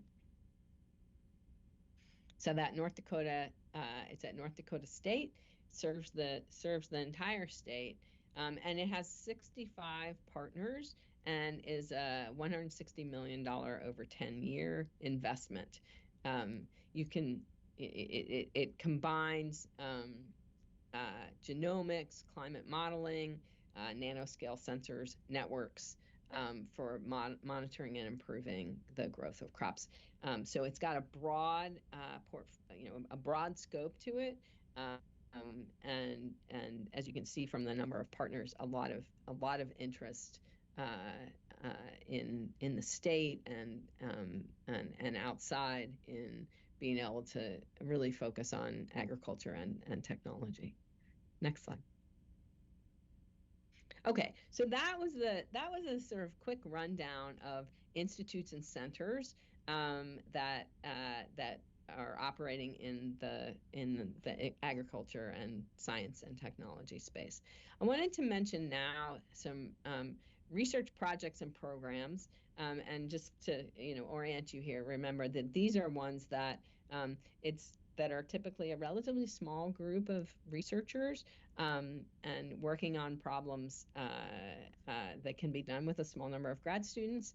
And it's really a place where we can fund across quite a breadth of activities and seed many things that may develop into into really impactful future technology developments. Next slide. Next slide. So I was just going to give a few highlights here. One is our cyber physical systems program. So this is a collaboration between the computing directorate and the engineering directorate. And cyber physical systems are a deep integration of computation, communication, and control in a physical system embodiment. And one of the 5 application domains of focus here is agriculture. Next slide. The CPS program it is a couple things to highlight here. It is a multi-agency program, so NEFA, the Department of Transportation, and the Department of Homeland Security are all current partners with NSF in this funding program, and NIH has been a partner in the past. Over the lifetime of the program, it has awarded more than $400 million in awards with 200 active projects. The diagram, the sort of flower diagram, is meant to illustrate that there's a sort of core set of scientific and engineering principles that projects are developing and drawing from, and then a set of application sectors, and for the purposes of this group, both the application sector of smart and connected communities and agriculture are 2 kind of key areas with relevance to precision agriculture. There may be some others that touch on that as well, but those 2 are clearly very closely related. Next slide. This is highlighting the USDA and NEFA collaboration on those programs. Next slide. I won't go into any detail here, but I wanted to give you a feeling for the kinds of projects that get funded under the CPS program. Maybe I'll just pull out the last one. My home institution is Georgia Tech, so this happens to be a project and a PI that I know reasonably well. So here the focus is on building batteryless sensors that can last for a long time off of harvested energy, so therefore don't require anyone to go out and replace batteries. And it's in the area of smart green infrastructure. So gathering data, inferring and collaborating and taking action, but all with a focus on being able to do so without batteries. So example of a project by a single PI, and a really interesting set of goals and approaches. Next slide. To the interest in connectivity, I wanted to highlight that we have a program in networking technology and systems, and this covers both wired and wireless work, and is really looking towards fundamental science and technology advances that will lead to future generation networks. This includes cellular networks, private and public cellular networks, but also things like long-range Wi-Fi, other and other technologies that might be suitable in a farm setting. Next slide. Like the slide 2 slides back, this is an example of 3 projects that are funded under our NETS program, and that have a connection into the agriculture area. So the first one, for example, is a joint communications and sensing, and it has to do with using a form of communications called millimeter wave communications. And the intention here is to improve connectivity in rural farm areas and really connect into both sensing and communication in a farm setting. Next slide. I think this is the last program in this particular segment, and this is to highlight again a program that the TIP Directorate has created called the Convergence Accelerator. So within the Convergence Accelerator program, there are tracks, and one of those tracks, track J, is on food and nutrition security. The goal here being to transform food systems across the nation. This is a $35 million investment where there are 7 teams in phase 2. So $5 million per team in a 3-year time period. So I guess you can see here how we have in the NSF funding portfolio quite a range of sizes and time duration and dollar amounts and size of team. And we really find that by having that a portfolio with a range of sizes, it allows us to fund things that are smaller but may grow. It allows us to fund things that, large institutes and centers that bring together people that probably not otherwise come together. And then this Convergence Accelerator kind of in that mid scope. And this really gives a lot of flexibility for our researchers and for us in terms of the kind of work and teams and duration that we think are needed to make progress in particular areas. Next slide. These are the phase 2 teams in that food and nutrition security track in the Convergence Accelerator. So you can see here what some of the lead institutions are, and it can follow up if you'd like on particulars of these efforts. Next slide. Okay, let me spend just a bit of time on education, since I think this was part of the interest in hearing from NSF. Next slide. So I'm highlighting here two of our research experience for undergraduates programs that are both in plants in the plant space. So we have so these REUs, the way they work is that a set of undergraduates come and have a research experience, often during the summer, and they work with faculty members and in labs on research projects. And the general idea is that this is part of what helps get students interested in pursuing graduate degrees and research in these areas. I've run an REU site myself, and I can really attest to the transformative experience that it can be for undergraduates who perhaps have not thought about whether they'd like to do research and really get the chance to see what that is all about. So 2 examples of REUs funded out of engineering that are serving this purpose in the plant space. Next slide. There's another model for giving students experiences that they wouldn't have otherwise in their education path, and that is an intern model that also out of engineering. Here, graduate students go and are hosted by industrial labs or research and development groups. They can also be in startups or small businesses, or in government agencies. So there's lots of possible organizations that can host these grad students. And the student gets a chance to be in a real world setting and to have mentoring and connection back to their university.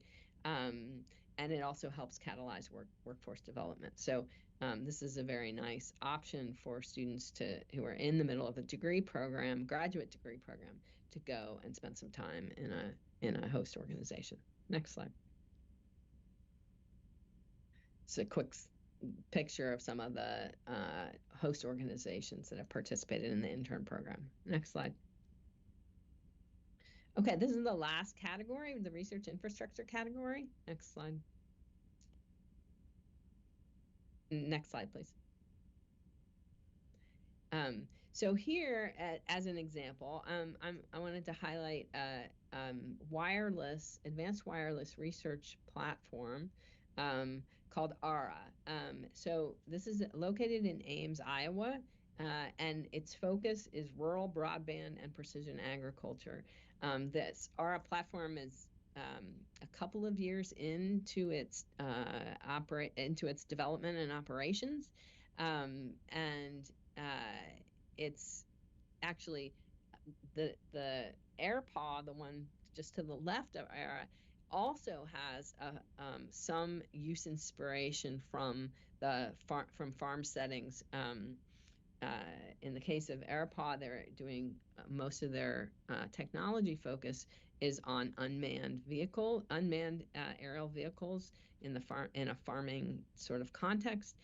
In the case of ARA, they're doing a number of projects that relate to sensing and computation in fields. You can kind of see that in that photo. I also wanted to highlight that ARA will have what they're calling ARA Fest, a review of and showcase of the work that's been happening on that platform coming up in just a couple of weeks in Ames, Iowa. And it's been the timing is to coincide with the Farm Progress Show. There will be a set of demonstrations from the ARA team at the Farm Progress Show. I will be there, and if anyone else will be there, it'll be a nice opportunity to connect in person, and I think a really could provide a good opportunity to see some of NSF's investments in the wireless area with precision agriculture as an application domain. Next slide. I'm going to skip this slide. Next slide.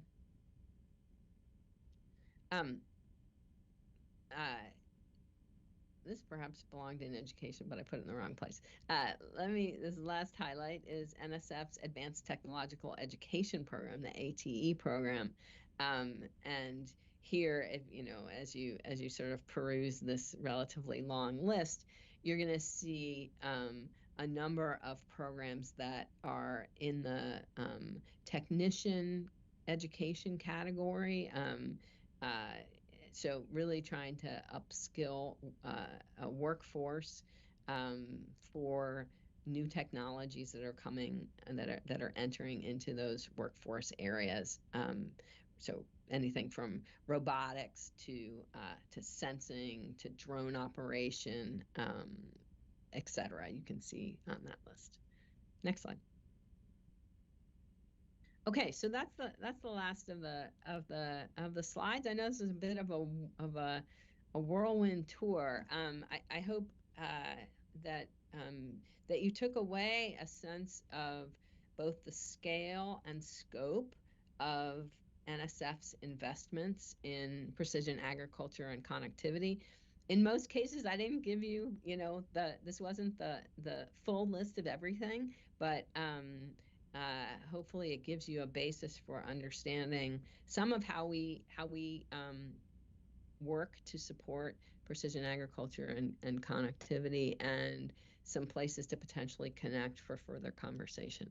So if the time allows, we'll open things up for some questions, and my colleagues Brandy and SJ join in that conversation. Thanks. Thanks, Ellen. Questions from the group? Ryan? Thank you. Great, great presentation. Appreciate sharing the overview of all the different programs. Curious on your perspective of there is a lot of funding and a lot of different programs, but is there an extensive list that is also not getting funded? If we could get more funding, do we have more capacity, or what's your sense on that? Yeah, I mean, I think we generally see at NSF that we have to turn down many worthy projects. We've just come through the end of our time period in our fiscal year. The way it works is we just finished making all the decisions for this current fiscal year, and we turned down many things that are well worth funding. I don't know, Brandy, if you want to add to that. Yeah, you said it really well. Can you hear me? Just nod if you can. Okay, I want to make sure. We did turn down a little bit more this year just because of the unexpected nature of when our budget was delivered, but I've been at NSF for over 12 years now, and it is the worst part of my job, is everything that gets left on the floor. We turn down so many projects that are in the high competitive or highly competitive state, but that's throughout the duration of NSF, and is also an issue at pretty much every federal agency. So it's not unique to us. If I may just, you want to chime in? If I may just add to that, I think two things are important. One is actually the many bigger projects, bigger initiatives that are cross-cutting, interdisciplinary in this domain, such as connectivity for precision agriculture, that involves many disciplinaries. Those type of programs definitely need more funding because those do not fit into traditional NSF directorates. So the core funding will not be appropriate for those. So the NSF does not have that type of capacity. The other thing is the sustaining efforts. When we, for example, center scale these type of bigger initiatives, you need the efforts to sustain so that they can be actually impactful. For example, you start a center, but the center might be funded for 5 years, but after that, what happens to the infrastructure? If there are no continuing funds from public funding, you cannot guarantee that initial investment would be effectively or efficiently used in the long run. So you have to have a commitment. So those are some of the things that requires further funding. Thanks. Thank you. Other questions? Would we be able to peruse the current project investments on the website? For example, where you put up the training and education ones. I was really fascinated by the batteryless power for soil sensing. Is that something people can look at abstracts or find those? Yes. So we can help you with this. There's you can do an award search. NSF has an award search that will show you the current active funded projects. And for each of those, there's a public abstract that gives you some information on the project. That using that search, I mean, so we could help you out with a link to some search results that might be interesting. There's a basic version of the search and an advanced version. I don't know, maybe we can include that, or maybe we can put it into the chat. Short answer I is, could demonstrate. Yeah, I can demonstrate it real fast if you want, if you can share screen, if that's possible. Is that okay? Give it a go, Brandy. All right, let's see here. Oh, goodness. It's trying to share Teams. Okay, let's see how this works. I'm not as good at Teams. All right, so it's going to share us, and you're going to see my dog for a second. All right, so just in Google, this is the easiest way to find it, NSF award search, as soon as I get my cursor on there. You can go right here and it'll take you to the simple search, but it also has a button there for advanced search. You can go down here and type in any topic you want and keywords. You can filter, so if I say, hopefully I'm typing precision agriculture. I can't see the screen very well, so I'm probably mistyping. You got it. See if it finds. Yeah, did I get it? Okay. You got it. Yeah, this one, obviously that's a pretty wide search, but I can go over here. I can limit it by state. There's other refining things as well. You can even export these however you want. You can do it by award amounts, different offices where they're found, those types of things. So, and you can add more than one search term as well. So that award search has actually been up for quite a while at NSF, but it's not, I don't think it's showing up on our home page anymore. But as most agencies you'll find, you can search for what you need in Google rather than on their home web page a little bit better. So just be aware of that. Thank you.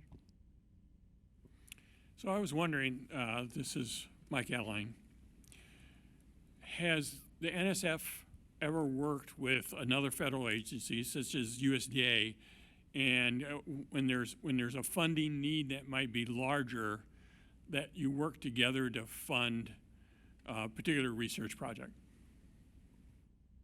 Absolutely. Yes. So we really value our other federal partners, and USDA has really been an excellent partner for the National Science Foundation. That CPS program that I mentioned, USDA is a financial contributor to that program. And when we do that, we share in the decision making about what to fund. So that's a very powerful approach that lets us leverage one another's dollars and to fund things that we might not otherwise be able to fund. Brandy, welcome to, and SJ, welcome to add to that. Yeah. So yeah, and it's our, at least with USDA, the agency we partner with the most obviously is NIFA, because they're comparable to us in how we do business. So sometimes that's one of the barriers to partnering with other agencies is, what exactly can we do together that's within the purview of both agencies and their own mechanisms. And so since I've been here, USDA has partnered strongly with NSF on things like water sustainability and climate under the SEAS initiative, which is almost a decade ago now. That got followed with innovations at the nexus of food, energy, and water systems, which USDA was a full partner. And following onto that, there was signals in the soil, which had a much stronger emphasis on things, particularly with the topics that we're talking about now, where they were a full partner, as well as we had an international partner in that with the UK for several years too. And then more recently, I know one that just came across my desk for approval a couple months ago, our foundational research in robotics core program, which covers several directorates, is also now partnering directly with USDA on proposals that fall into the category of agriculture specific type things. And I know there's others out there, particularly with the bio directorate that I'm not mentioning, and a couple others around the foundation. So, but I actually think USDA might be one of our biggest partners with NSF throughout the entire federal government, strangely enough. We do have partners with others, obviously, but it's very fruitful partnership anytime we work with them. Thank you. Any other questions? No? Well, I thank you for your presentation. It is what I hoped for, so great job. Thank you. Good. Thank you. Appreciate the time. Thank you. Thank you. Great. So with that, let's break for lunch and plan to be back here at 1:05 p.m. for the working group updates. Randy Schottel is now exiting.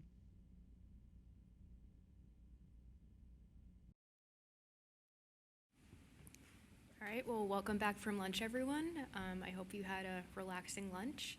Now on to the working group updates. First up is the working group for mapping and analyzing connectivity on agricultural lands.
Is this one working? Oh, that's much louder. All right.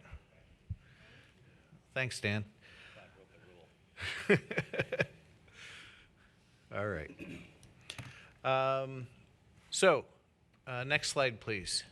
I am Joe Carey. I am the chair of the Mapping and Analyzing Connectivity on Agricultural Lands Working Group. Next slide, please. So I want to remind you, I think most of you know this, but the task force was initially created by the Farm Bill of 2018, and 2 years later, Congress passed a law called the Broadband Deployment Accuracy and Technological Availability Act, which has an awful lot of overlap with the mission of the mapping working group, but it became law.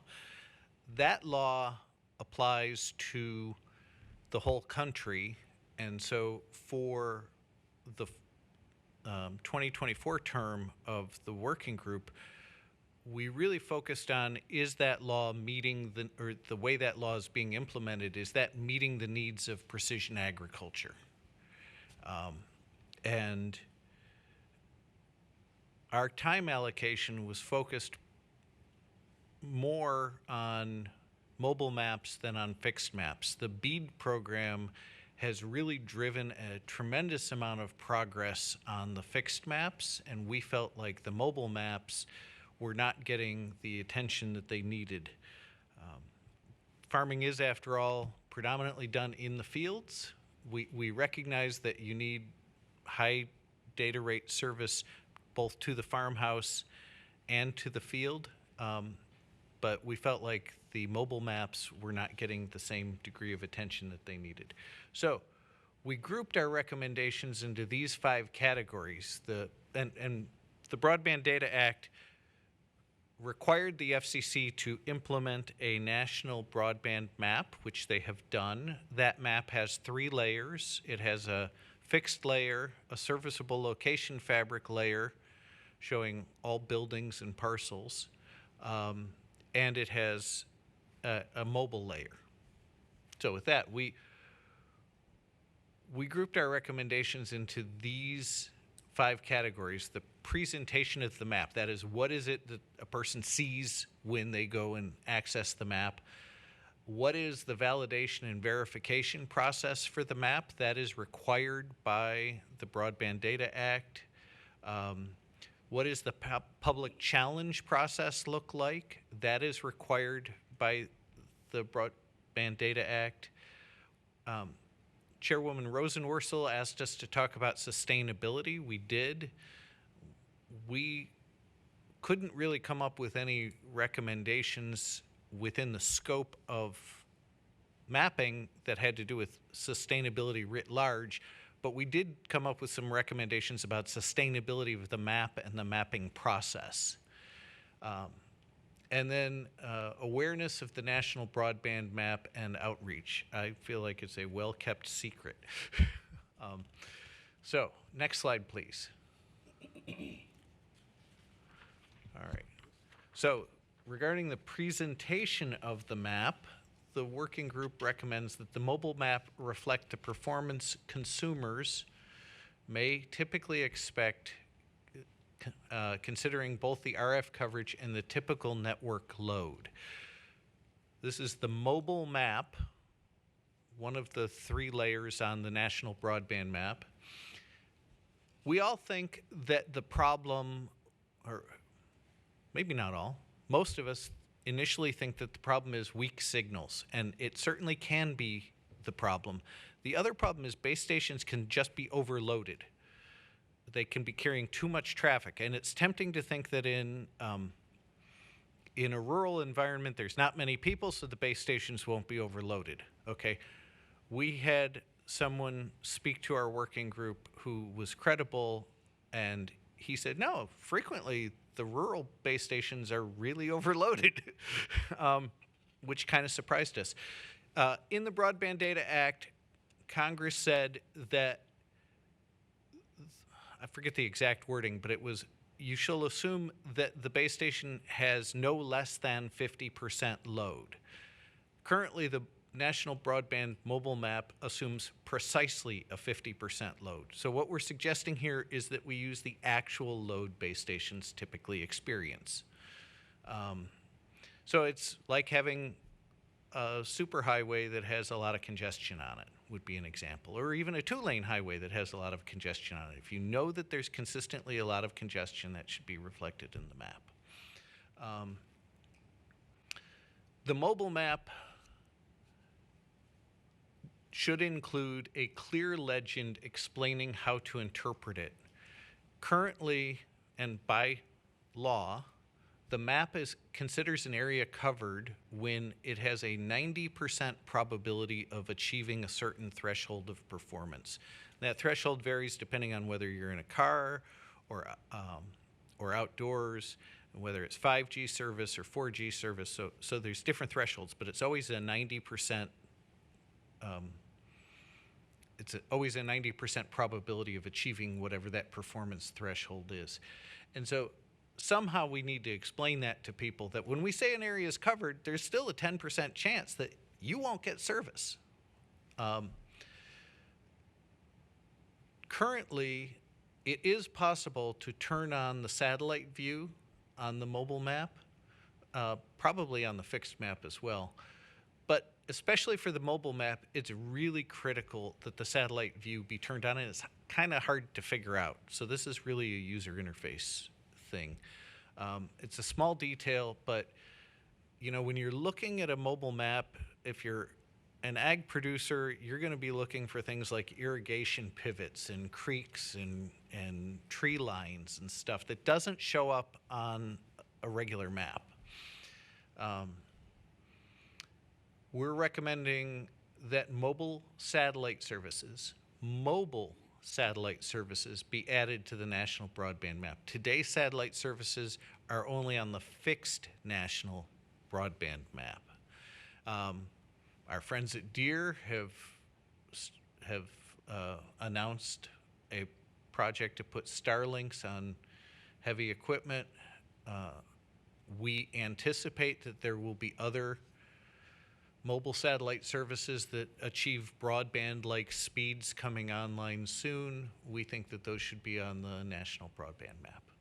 We're technology agnostic. It's just however you can connect. That's what we care about. We are recommending USDA NAS. They currently produce a map of crops over the United States. We're recommending that they include a map layer that shows mobile coverage on that same map, so that you can look at the map and say, oh, cotton, maybe cotton has high potential for adoption with precision agriculture, or maybe it's wheat, or maybe wheat's lacking, you know, so we can start mapping commodities to precision ag adoption. And then finally, regarding presentation, the FCC has made available TV white space, which really fits well in rural areas, but it's operated under Part 15 of the rules. It Unlike other Part 15 devices, it is geographically restricted, so we're suggesting that the FCC produce a map separate from the national broadband map, showing where TV white space devices can be used. The reason it's separate from the national broadband map is the national broadband map is focused on mass market devices, and currently TV white space can't really claim that it's reached that threshold of being a mass market device. All right, next slide, please. Joe, before you go on, Yeah. can you go back to that previous slide? And when you talked about 90%, is it at 50% load? Yes. Can you clarify that for the That's exactly right. It's a 90% probability of achieving the threshold performance when the base station is at a 50% load. At the edge, well, no, it's not at the cell edge. The law does reference cell edge, but not for that. Sorry. Anything else, Mike? No, that's good. Okay. Thank you. All right, next slide, please. All right, regarding validation and verification, the Broadband Data Act also requires that the FCC validate the map data. The work, and this first bullet point is a biggie, in my opinion. We're suggesting, recommending that the FCC establish an independent on-the-ground sampling approach to verify the mobile map accuracy that is sustainable over the long term, which actually means going out and getting dirty and measuring the connectivity. The Broadband Data Act required the FCC to do a pilot using United States Postal Service vehicles. They did that. They made a report to Congress that you could download.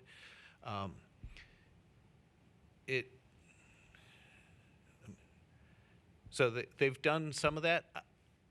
My personal opinion, and this might be something we want to discuss later, is that it might be better for the FCC to contract this out rather than to try and do it with internal staff. This kind of testing is expensive, and we don't want to drive up costs unnecessarily, but the current approach is a combination of crowdsourcing and mathematical models, and in rural areas, there's just not enough people to gather the data you need to be confident in your maps. So that's where this is coming from. Working group further recommends that, so the current process they use is the mobile network operators make a map based on a mathematical model called the propagation model, and they submit it to the FCC. And the FCC does some checks on it and either accepts it or rejects it. And perhaps there's a little bit more they do. I shouldn't speak for them. But it's the fundamental point I'm making is that it's based on a mathematical model. The one catch is the mobile network operator gets to pick the mathematical model. And currently, the big three mobile network operators are each using different mathematical models. And the mathematical model changes depending on where you are. So we're just suggesting that we standardize on it. In the models for rural areas are the least complex of the models. And where a proprietary model might have an advantage is mostly in urban areas where there's a lot of multipath and signals bounce around a lot. So at least for rural America, we should be able to standardize on it. And then we heard the presentation from National Science Foundation today about all the great research they're doing. One of the things that they can do, and we would like FCC and USDA to advocate for it, is additional research on these propagation models so that we can have more accurate maps, so that we will need to collect less data from the field. So that's really, in my view, that's a cost savings measure. I want to get better, more accurate models based on things like LiDAR data that are becoming available today, and satellite images, and using machine learning techniques so that we don't have to drive so much. Next slide, please. All right, the challenge process. The Broadband Data Act requires that the challenge process, that the FCC implement a challenge process so that an ordinary citizen can challenge the accuracy of the maps, both fixed and mobile, and for the broadband serviceable location fabric. Speaking personally, and not on behalf of the working group, I think the FCC's done a really good job on the fixed. The mobile has a long way to go. The process is really cumbersome. They've got an app. You can challenge using the app. The problem is that there is a minimum of 8 measurements that and 5 of them need to fail for the challenge to rise to the level that FCC calls cognizable, where they'll take it seriously and actually act on it. And act on it means they'll go back to the carrier and say, are you guys really sure that you've got coverage here? And then the carrier gets to respond, and then the FCC might adjudicate if the carrier says, yeah, we've really got service here. The problem is 8 measurements is a lot for a farmer to have to go out and take, and they need to be taken at specific places, and the farmer doesn't know what those places are. So it works fine in a city if you've got thousands of people all submitting challenges and you can actually crowdsource it. Maybe I've said this before. Crowds don't gather in rural areas. Right? So crowdsourcing is not a strategy that's going to work for precision ag. So that gets to the second bullet point.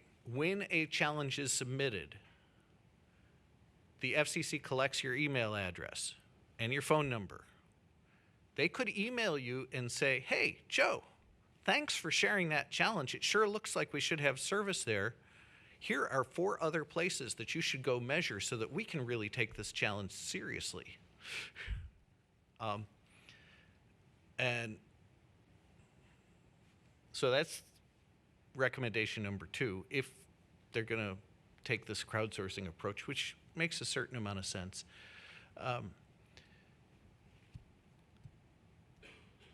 The FCC should ensure that network operators, either fixed or mobile, do not inappropriately prioritize speed test traffic over ordinary network traffic. What we're worried about here is the network operator could hypothetically do deep packet inspection and realize the speed test is going on and prioritize that traffic over all the other traffic on the network, giving a false negative result, or false positive, false negative, depending on how you want to look at it. But falsely making the performance appear better than it actually is for the ordinary user. There are a couple approaches FCC could take to that, and we can discuss that later if you'd like.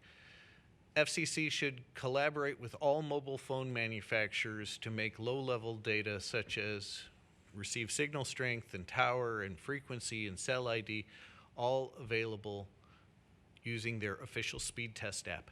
Currently, the Android app does this, but the Apple iOS app does not. There is a widely known hack to get it from Apple iOS devices. So we know that iPhones measure it, but Apple doesn't give an API to get at it. So we're just encouraging FCC to try and work with Apple on that. Oh, and if a new phone manufacturer winds up with significant market share, work with them too.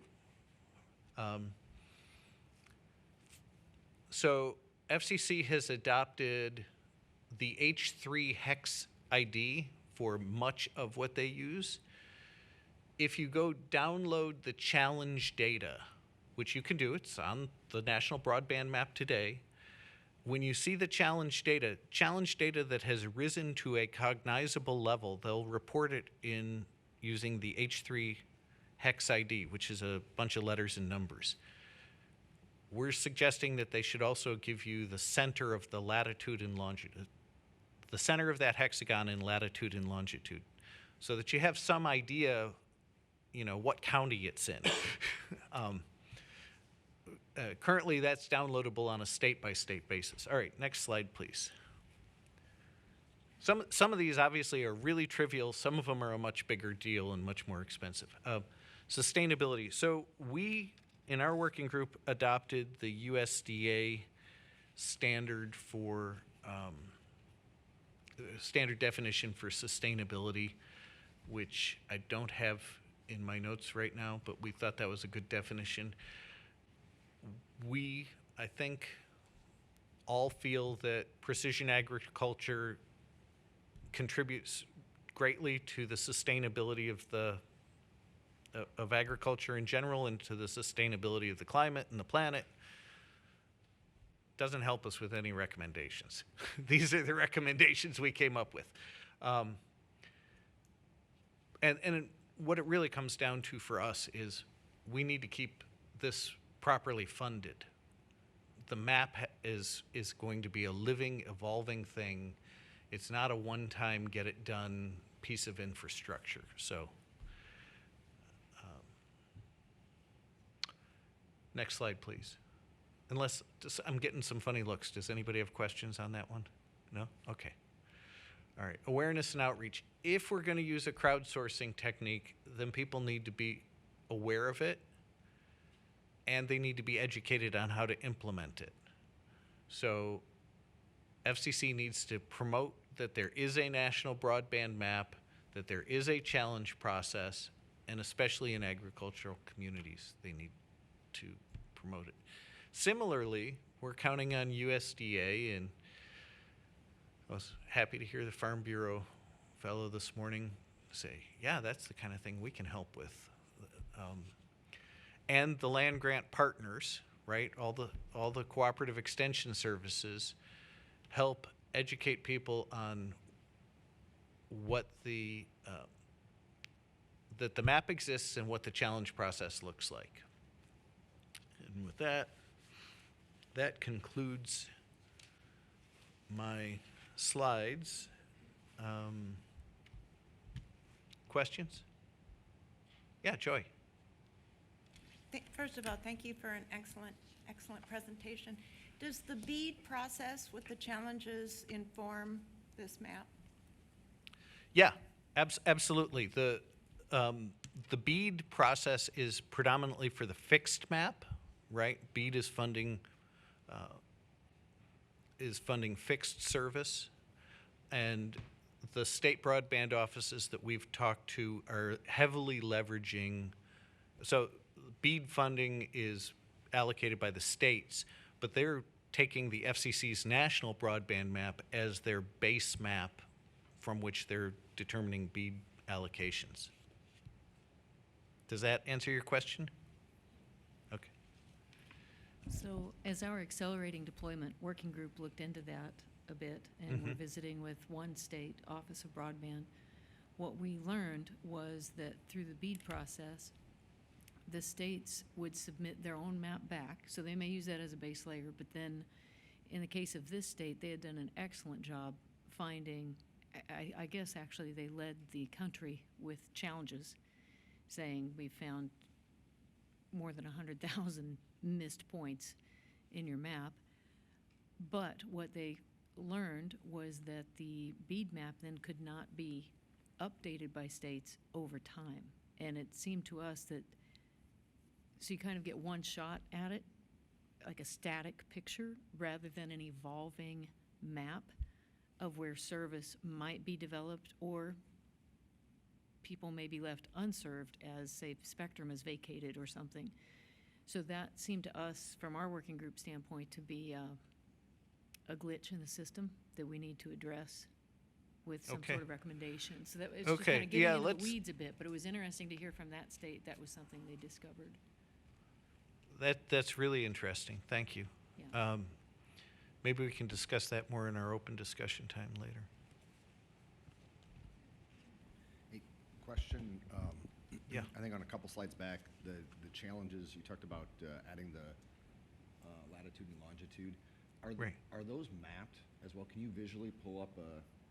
Yes, and that was going to be that was going to be one of our recommendations, was that they appear on the map. They do actually appear. It's not by default. You have to turn it on. Okay. They show up in bright yellow when you turn it on, but they only show up when you zoom in, and so you have to know approximately where to zoom into, and that's part of why you need latitude and longitude. Now, if we got into all the things about user interface that, you know, a product manager would want to get into, this list could be really long, but we thought it was minimum, because this H3 hex ID, it's not widely known. It's not hard to find out about. But I couldn't, for example, take that H3 hex ID. I tried to find a tool on the internet that would convert it to lat/lon, and I couldn't find one. You actually have to write a computer program to do the conversion. And how many people are going to do that? Okay.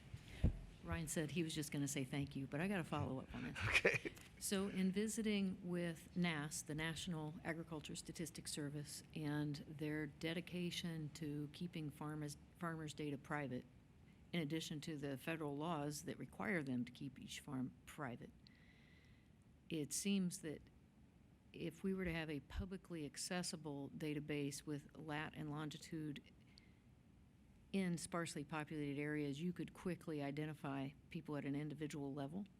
So I would think that there's going to be some pushback, and there should be some pushback on the ability to just download that publicly, but yet maybe we need to think, or maybe this comes forth in a rulemaking process and an NOI, I don't know, but the idea that there's still a need to understand that, and we need to know where those gaps are, but there might be a smarter way to handle it. Yeah, that is a struggle, of course, because the mobile map is, you know, it's a public common carrier, right? Now the FCC does, and give them credit for this. They make provisions in their mobile technical requirements for the challenge process gets modified if a road doesn't go through very much of the land. So they're anticipating that most challenges are going to be done along roadways and not on private property. But then farming is actually done on private property. So yeah, I think that's a topic for discussion. Yeah.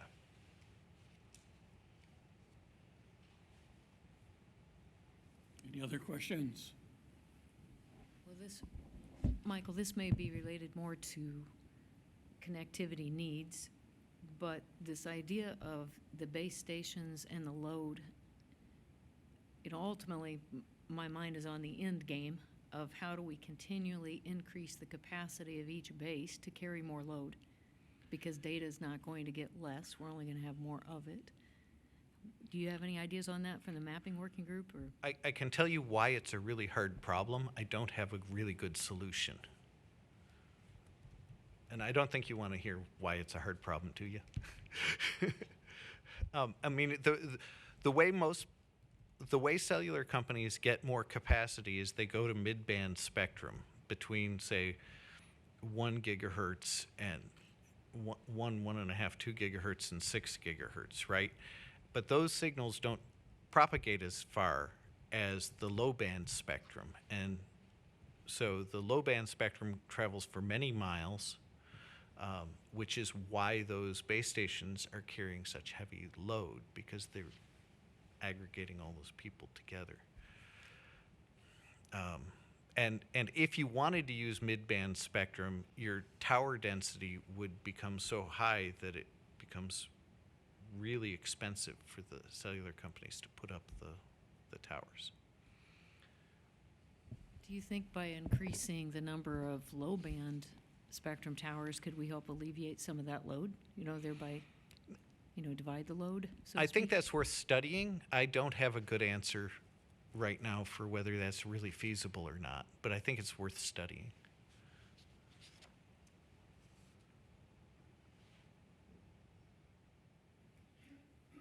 Any others? Thank you, Joe. Next up, an update from the Examining Current and Future Connectivity Demand for Precision Agriculture Working Group. Joy?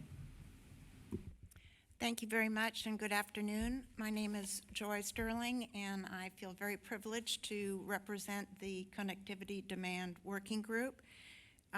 Fabulous group of people, including Andy Bader to my left, Stephen Hill, who's with us remotely, Brent Kemp, Brian Crow, Dan Maycock, George Woodward, and Stephen Strickland. I also want to thank our federal liaison officers for being so incredibly helpful and patient. Next slide, please. One of the amazing things is since we were last here, just 9 months ago, and a gazillion things have happened. It's just incredible. And one of the key recommendations that we made last term was that keeping up with technology was going to be key, and making sure that we had the connectivity that could support the technology. Well, it turns out that in fact what's happening is, thanks to the technology, it's the data stream that has just exploded. So it's advancing technology and an escalating, surging amount of data. And in terms of the technology, I mean, if you watched the Olympics, you saw all the ads for AI. It's out there. EDGE, in our last term report, was a futuristic concept, and now EDGE is ubiquitous. Everything is EDGE, EDGE, EDGE. And EDGE has the advantage of being able to reduce bandwidth needs. It has the advantage of reducing latency. It also is very helpful in terms of data security because it's closer to the farm. And so that's another element that needs to be added into the larger ecosystem of technologies that are needed to power precision agriculture. The quote in the second bullet point, I love, data is the new tractor. And what that means is that in the way that the tractor was transformational, today it's data that is completely transformational. The solution to advancing technology and surging data generation is more bandwidth and access to spectrum.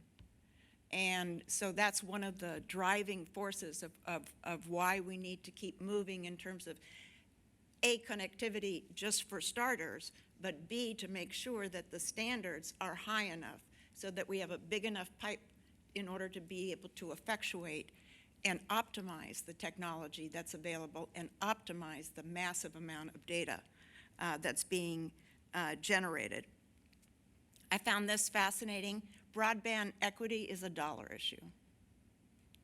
The technology is there, or it will be there. It's amazing to look at, for example, low Earth orbit satellites, which 9 months ago, before Ryan spoke to us at the beginning of this term, it was inconceivable that they would be able to get over the hurdle to be able to have the upload speeds.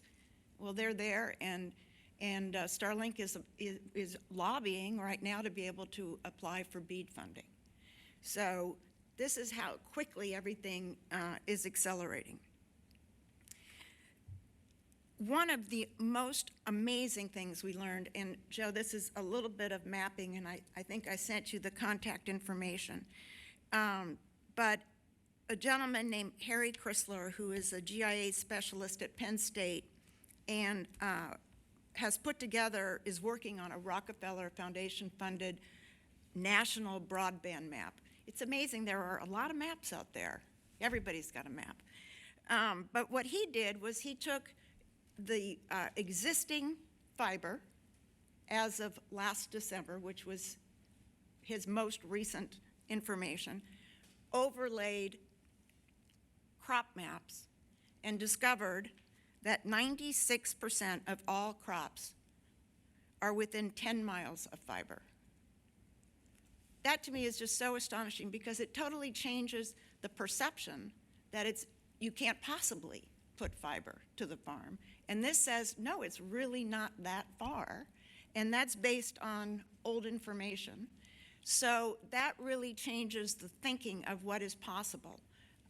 Particularly, well, I'll get a little bit further along, particularly if you're thinking about 5G for network coverage on agricultural lands. Being able to get fiber to the edge is going to enable that on a level that would be extremely difficult if it was strictly wireless. And then 99.9% are within 25 miles. Now, what's interesting is that even though that's much further, it goes along the routes of a lot of the electrical cooperatives. So you have available partners along the way and also communities that will get the advantage of the connectivity along the way. I was super excited to learn about farm-to-fork traceability. This is a new FDA regulation, well, new in the sense that it was devised, I think, in 22, but it comes into effect in February of 26. And if it's, we had a fabulous presentation that basically said farm-to-fork traceability requires last acreage connectivity. No two ways about it. And then we met with, Andy and I met with the FDA.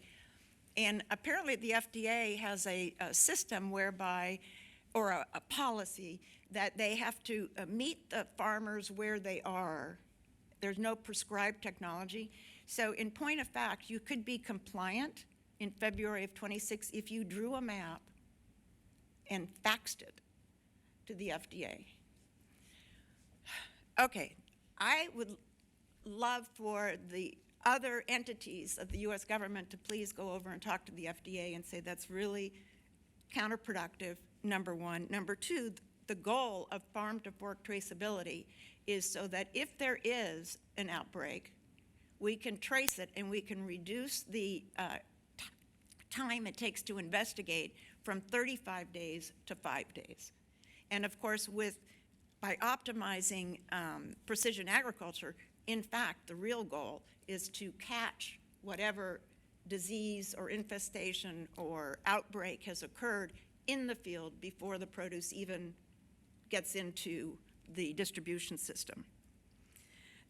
We're going to see a wonderful graph, but the killer app, according to one of the experts we spoke with, including from the IoT for Ag that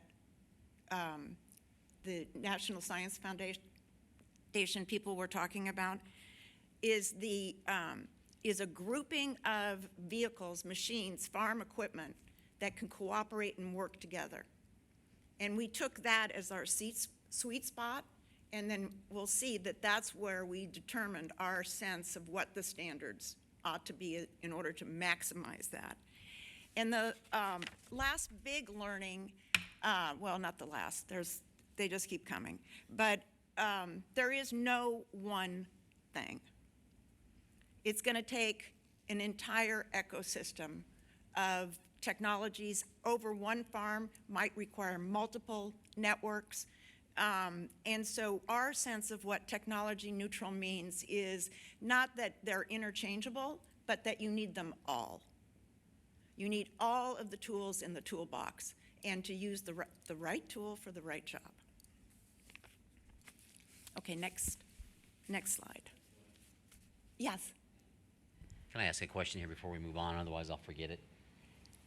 We've discussed in Nebraska quite extensively this, not this report you're showing, the 96.1% of crops within 10 miles.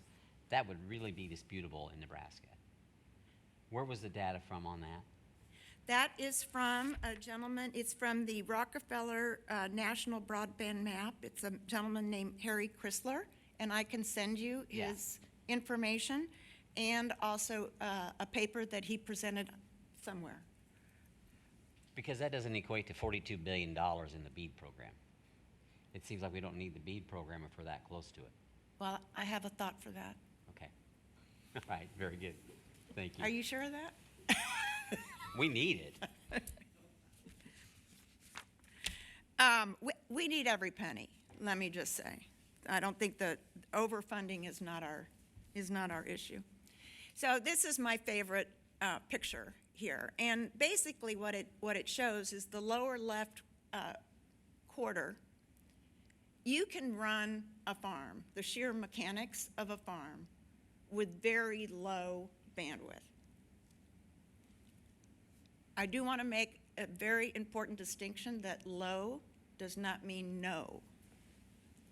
You need something, but you can function. You can do the mechanics, the actual farming tasks can be accomplished.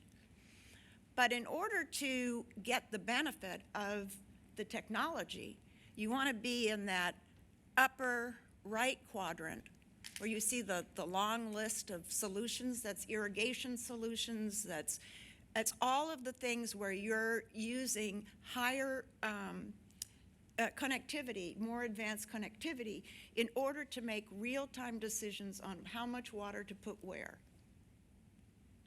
on how much pesticide precisely to spray, and to do it all in real time. So you can function at one level, but if we want to maximize the possibilities for the state of the technology today, so this is to me a current need, that requires 100 symmetrical and 0.5 millisecond latency. Okay. So one of the things that we would recommend is targeting the BEAD funding for precision agriculture. Final allocations are being made now. One of the excitements about this meeting is that a lot of people are making a lot of decisions right now. And the BEAD funding flows through the states, but the final allocations have not been made. And I just want to note again that Starlink is in there. So I say agriculture needs to be in there, campaigning for that money to be dedicated to bringing connectivity to the farm. One of the things about that map that I referenced earlier is that it changed our thinking from getting fiber as deep into rural areas as possible to instead getting it to the edge, literally, technologically, of the farm. We also have the relaunch of the $9 billion 5G Fund for Rural America, which is an FCC program.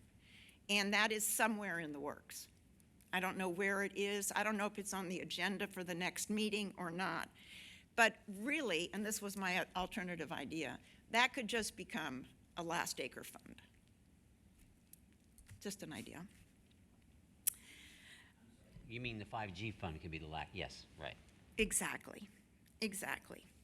In terms of spectrum is just such a fascinating area. The common wisdom today is that mid-band spectrum is number one, very compatible with 5G. The sustainability expert from Ericsson called out 5G as being, she felt, the right platform for precision agriculture for sustainability. It has some negatives. Number one, it's very highly used. There's a lot of traffic. The positive is that because it's so highly used, a lot of the hardware for it already exists. So you're not reinventing the wheel. A lot of that equipment already exists, so you can buy off-the-shelf hardware. And then, again, going back to the IoT for ag, those researchers, when they presented to us, they called out opening up and underutilized, unlicensed, lower band spectrum. Number one, for the coverage, and number two, for its compatibility with IoT. So those are two two different areas. Now, some of us on our working group feel that there should be an ag band, a dedicated ag band. That's controversial because if you're a company that's already made investments in terms of developing system solutions based on a particular bandwidth, you might not be eager to have to rechange everything. But because of spectrum sharing, that should not really be an issue. And in terms of sustainability, to me, one of the major things that we can be looking at is spectrum sharing, dynamic spectrum sharing, and the role that AI can have in helping us use spectrum more efficiently. So there aren't entire bandwidths that are underutilized or unused or being warehoused. Joe, were you going to say something? Yeah, maybe we should discuss this during the open discussion period, but kind of to your point, my understanding is that there are some blocks geographically that tend to be rural where spectrum never got auctioned from the early years of cell phones. And so maybe we should evaluate if that's true, and if it is true, we should think about whether that could be re-auctioned for agricultural use. Well, I think knowing what's out there would be a major breakthrough, number one. Number two, the FCC, the Congress has not renewed the FCC's auction authority. It's been a year and a half now. And I read everywhere that there's a scarcity of spectrum, which is hard for me to fathom if you're going from 0 to infinity, but one of the problems is, and the way I envision it, is if spectrum is a 4-lane highway and somebody has a license for one of the lanes, for 10 years or 20 years, that's a problem, particularly if they're not using it. And now AI should be able to divert traffic in such a way that it'll be like driving on a freeway where we can manage, where we crash, right? Oh, I thought you said where we crash.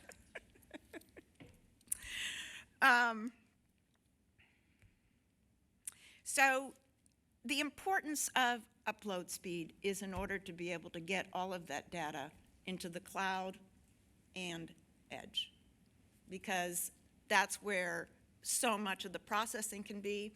And one of our use cases I really adore, it's a very simple variable rate irrigation project in the Central Valley. On 450 acres of tomatoes, they have been able to reduce water usage by 10%. So if we were able to take a digital farm twin and put it on the cloud and replicate it, we could scale that up over 879 million acres. And if we were able to save 10% of the water usage from agriculture, to me that would be a major climate win. And that's where the cloud, that's just one example of why that upload speed is so important. Even if it doesn't necessarily affect the operation on my friend's farm in Helm, California, it is how we can propagate the usefulness. The cloud also allows us to do all of this experimentation, which is just so important for us to be able to figure out what we're doing. Redundancy is absolutely key. We heard about what a solar storm can do to GPS. So redundancy is absolutely important to me. That is another reason why getting fiber to the edge of the farm is so important, and then building the wireless network over the working land, so that if we lose the satellite, you want to have a processing center, a mini processing center somewhere. You don't want to be lost in the dust. And then another major current need is not just that we need standards, but more importantly, that agriculture needs a seat at the table in devising those standards. I feel the same way about 6G. 6G is in the process of being discussed, and agriculture needs to be one of the main pillars of that. I don't know if that's a current need or a future need. We did talk about sustainability, and we took the same approach that Joe did. We talked about connectivity for sustainability to fulfill what USDA says we need to do in terms of inputting only what's necessary, monitoring and preventing disease and infestation, water quality, energy use, reducing ag emissions. But also more fascinating is the concept of sustainable connectivity. And for that, it needs to be robust, always on, ubiquitous, redundant, future-proof. And to quote Ryan from his presentation, well, I don't know if it was your presentation or in our working group meetings, but basically we need as big a pipe as possible. The increases in data require a combination of more spectrum and more infrastructure. So when you're thinking of future, as that keeps growing, that shows you where we're headed. Big question to be discussed is, what is a sustainable spectrum pipeline policy?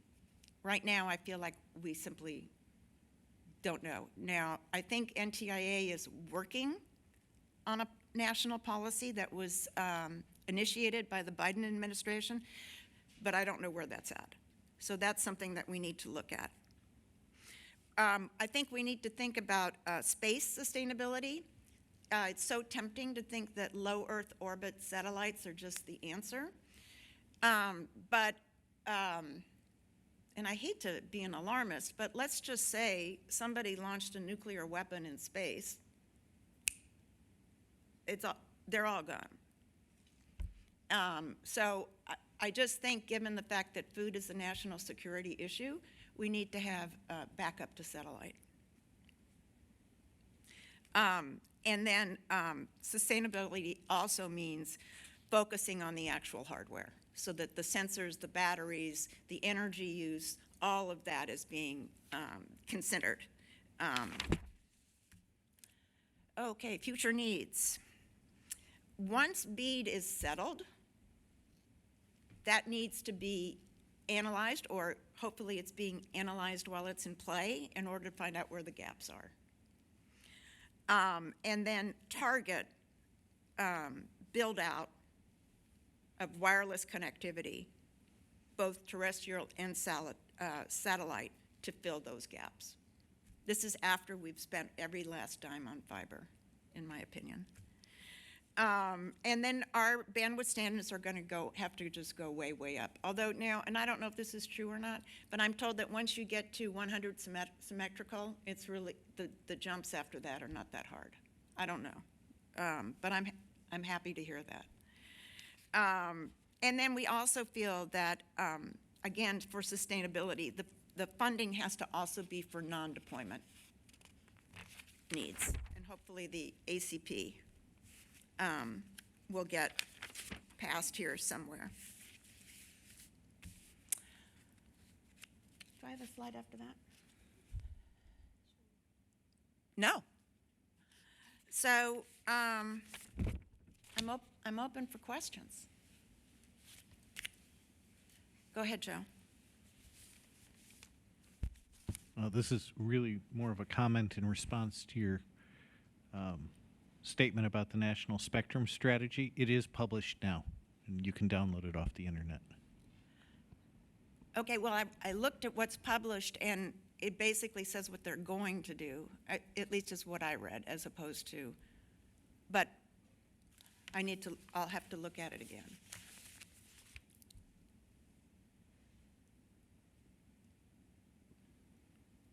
Other questions? I'll go over.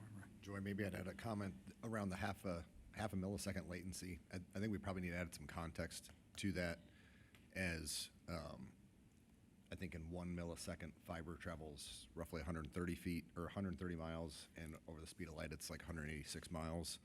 And so referencing of, okay, hey, what do we really mean by that in agriculture lands? What is a half a millisecond? really mean and which applications versus not need to do that, because I don't think we're not implying in this report that we're going to change the speed of light as the physics of the fastest way to transfer data, I don't think. So just that as this gets out broader, I think we as a working group will continue to add context around that as well. I'll only mention that the source for that was the sustainability director for Ericsson. So that's the source for it. It's not something we made up. Yes, go ahead.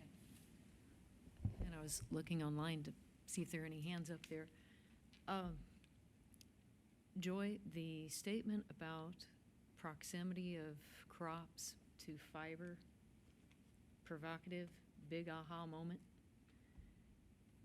Does the working group have any specific suggestions on how to light it up and access it? What kind of policy changes, both at the state and federal levels, might incentivize that or require that? Well, we're hoping that either BEAD is one route, or the 5G rural program. Those seem like the two vehicles. You know, a lot of things last term, we pinned our hopes on the Farm Bill, and we'll just have to wait.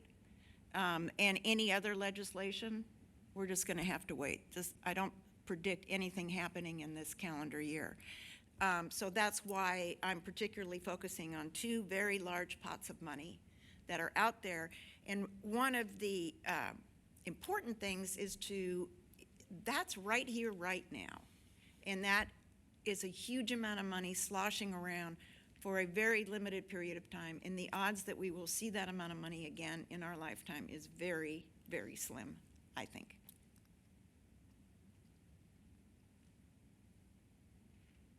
Joy, I have to ask for a clarification. Are you talking about dropping a fiber endpoint to edge of every field? You said edge. I understand edge computing, but I'm not. The number of parcels in the United States, that's a lot of end drops. And what would you do with them? Well, I think what I'm thinking of is not so much, we say also to every household. So I'm not quite sure what the difference is, because what we're talking about here is a farm premise versus a household. So I think there's that. But I think that it's a hub and spoke issue.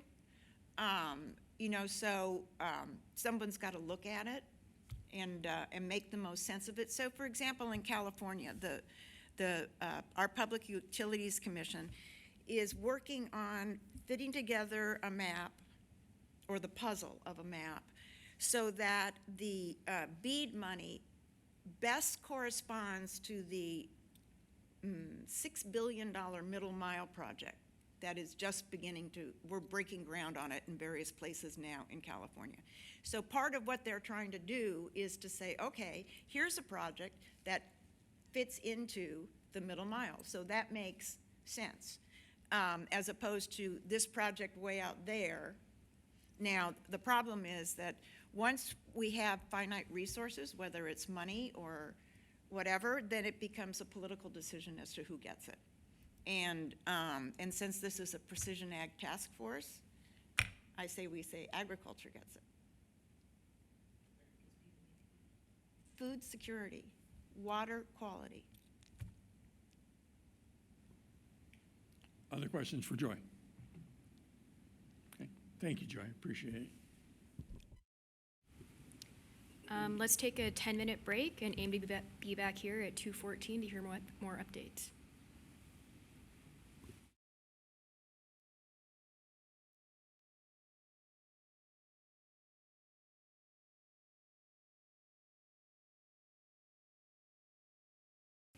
All right, well, welcome back from our break, and we'll continue with the working group updates. And now we'll have the Accelerating Broadband Deployment on Unserved Agricultural Lands present. Heather? Thank you. So we'll begin with a thank you to our Accelerating Deployment Working Group members. Just had excellent involvement. It's been nice to meet some new people on this round.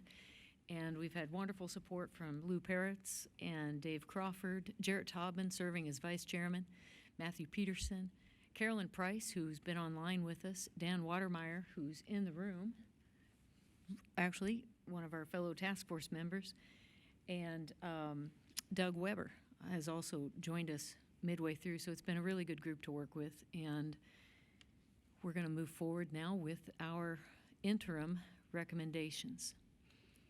If we could, Tom. Thank you. Hopefully everyone can read this legibly. Does that work for you? Okay.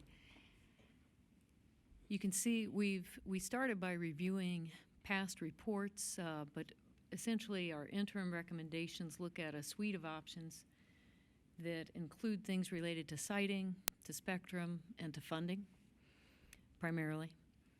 And we also consider prerequisites for all of this being the things that our fellow working groups are looking at. So, for example, the quality of mapping, I think you're going to see a recommendation in here at some point that talks about mapping. But the idea of reliable and scalable data quality, which connectivity needs, Joy and her team just laid out for us. So we tried to stay in our lane as much as possible and really focus on what can we do to accelerate the deployment of broadband in rural areas, both unserved and underserved. So, and with that, I lead off with using geographic-based build-out requirements, which doesn't necessarily accelerate it, but that's absolutely paramount to serving rural areas. And we just wanted to reiterate the importance of the FCC considering this rather than build-out based on population, which has been the standard for most funding programs and initiatives. And we think that with the introduction of the 5G fund, for example, there's an opportunity to really put this to the test.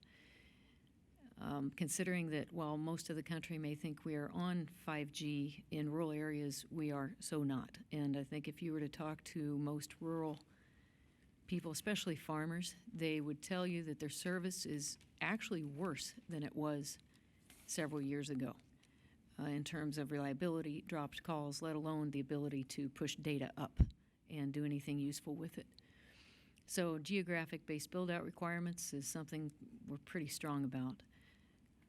Providing incentives for further build-out after an initial license term.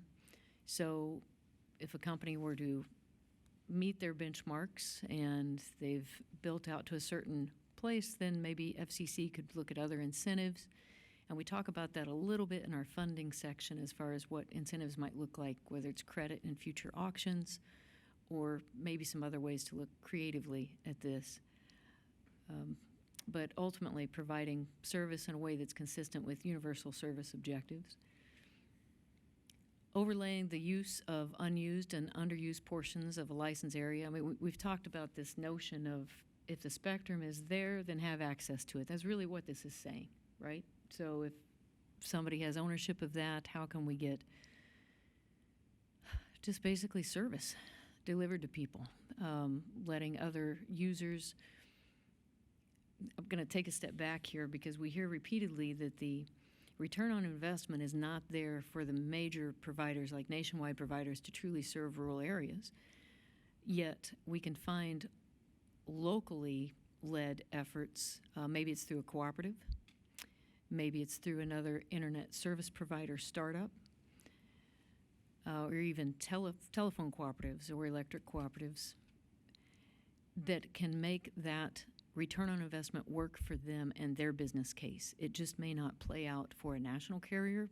So what ways can we work with where companies may have existing assets that they're really underusing them or not using them at all, and allow other players into the game in these, especially in rural areas where it is truly unserved or underserved. And a similar theme there with the partitioning unused and underused portions of license area. You can read that. Licensees that cede primary rural spectrum for deployment on farmlands, essentially partitioning at no charge, could be given some amount of bidding credit in future auctions. Now, I voiced some concern here that that may encourage vacating the service rather than finding an actual provider. So I think it's something we'll be working on as we flesh out details on this type of recommendations, that there would have to be some quality service in place for them to receive any sort of credits. That you'd actually have to see the rubber meeting the road, as we might say. We have to see results on the ground before any credit would be received. Promoting wireless infrastructure deployment, so urging states and NTIA to encourage submission of project ideas that include a provision for wide area connectivity. And that's why I was very curious earlier as far as like low band and the addition of more towers. We're definitely, when I talked about prerequisites of our thinking, this idea of the ecosystem of technology underlays all of this. So we want fiber as far as it can go, as deep as it can go into the countryside, but we also know we ultimately need more towers to support better connectivity, whether that comes through what we think of as cellular devices, mobile devices, or helps us to do business with the satellite-based services that we have.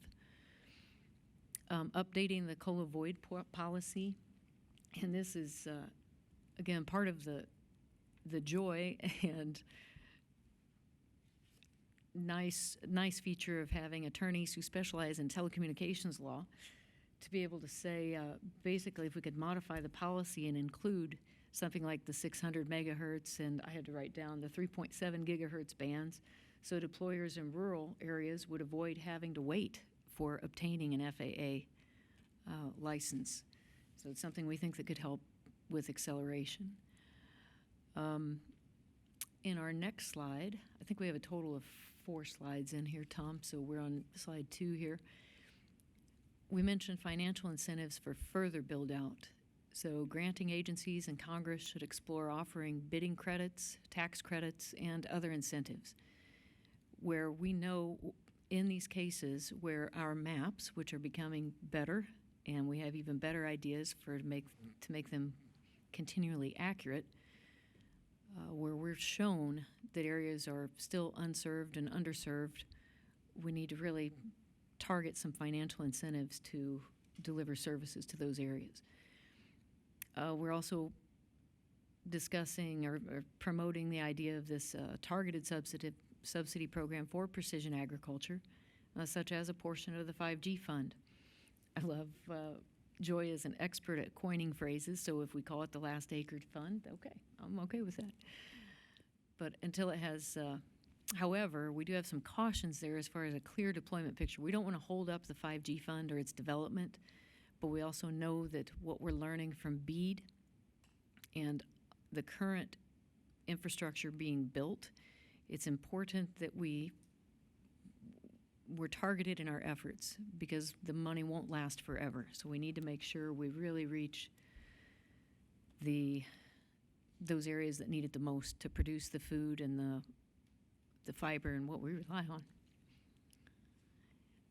So facilitating or allowing funding from multiple sources to build service to unserved and underserved areas on a project basis. You may notice the asterisk here, especially those that are online. You can probably read it even easier than those of us in the room. In our group, we don't really have unanimous consent around this statement yet because some providers would view it as a way to fund their competition. But for those of us who are living and working in rural areas, we are insistent that there needs to be this opportunity where there is such a high return on, or such a low return on investment, such a high cost to build, that it makes complete sense to allow these local providers who are interested in providing a service on an ongoing basis that meets a real quality standard, not a paperwork going through the motions standard. It makes a lot of sense to allow them to apply to multiple funds to help with their capital expenses to build out. And we need to find a way to do that. We can do better. There are a lot of programs in place. and where you can see, again, that people are unserved and underserved, this is one that I think as a task force we really need to get behind. Because currently some of the programs do not allow a company to apply to multiple funding sources on the same project. Equip local permitting authorities. So this is an idea of a playbook that would aid them in permitting and siting, and also maybe resources for training. Oftentimes in rural areas, you don't have one zoning official, or you don't have a team of people, and it can be a real challenge for them to even participate in this type of process. So this is another kind of need that could be met, needs to be met.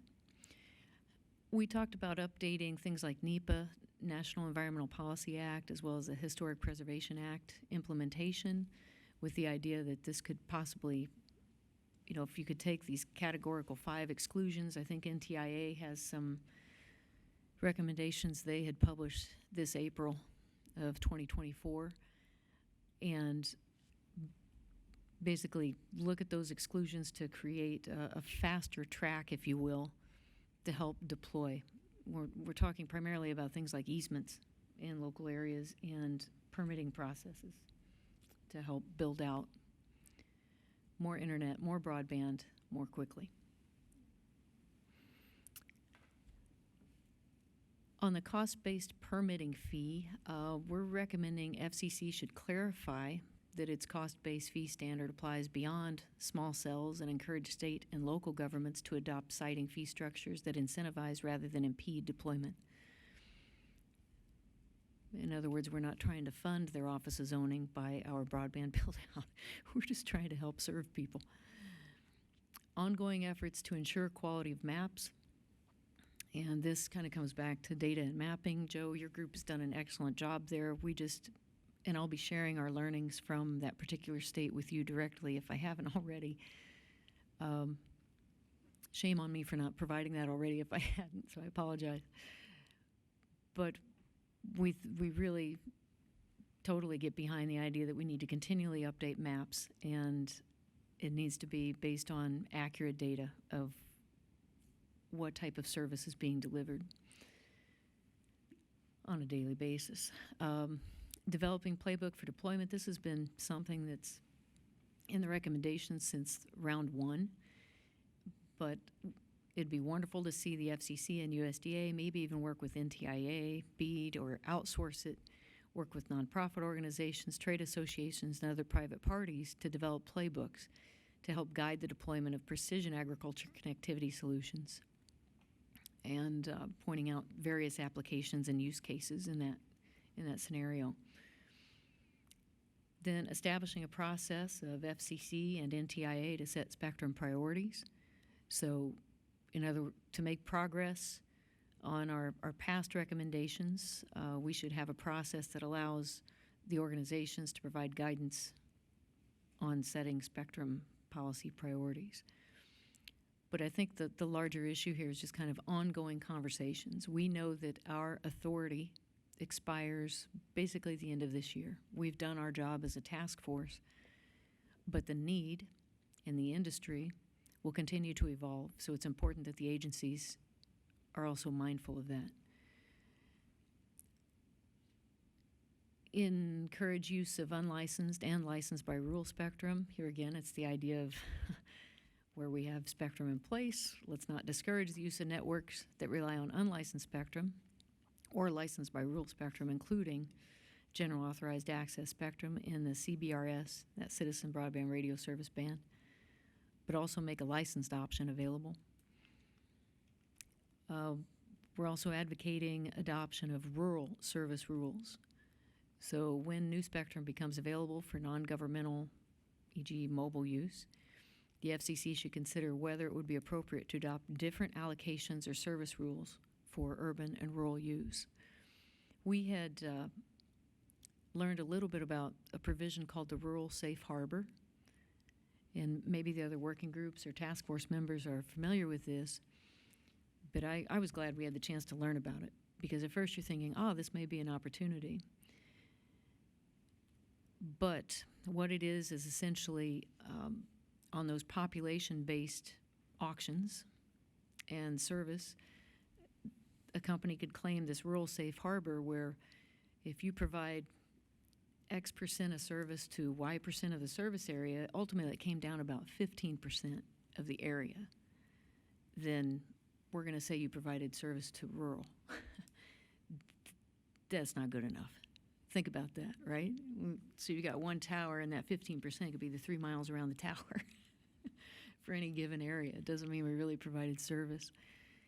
So we think there's a lot of opportunity to experience rural and look at rural differently than it has been in the past. Next slide, please, Tom.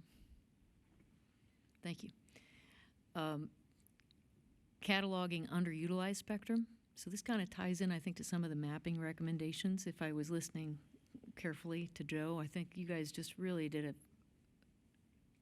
excellent job.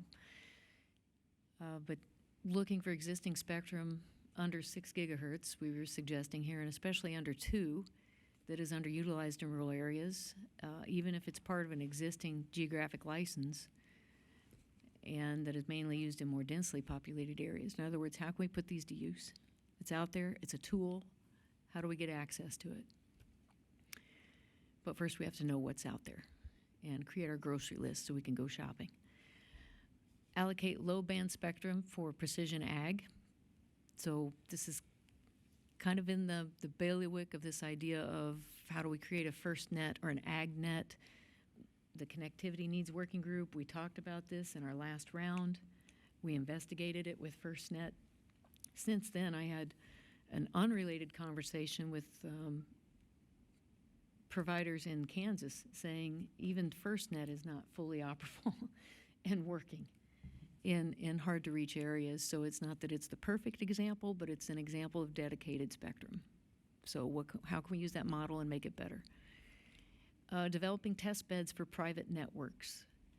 So here again, thank you, Mike, for having NSF present to us.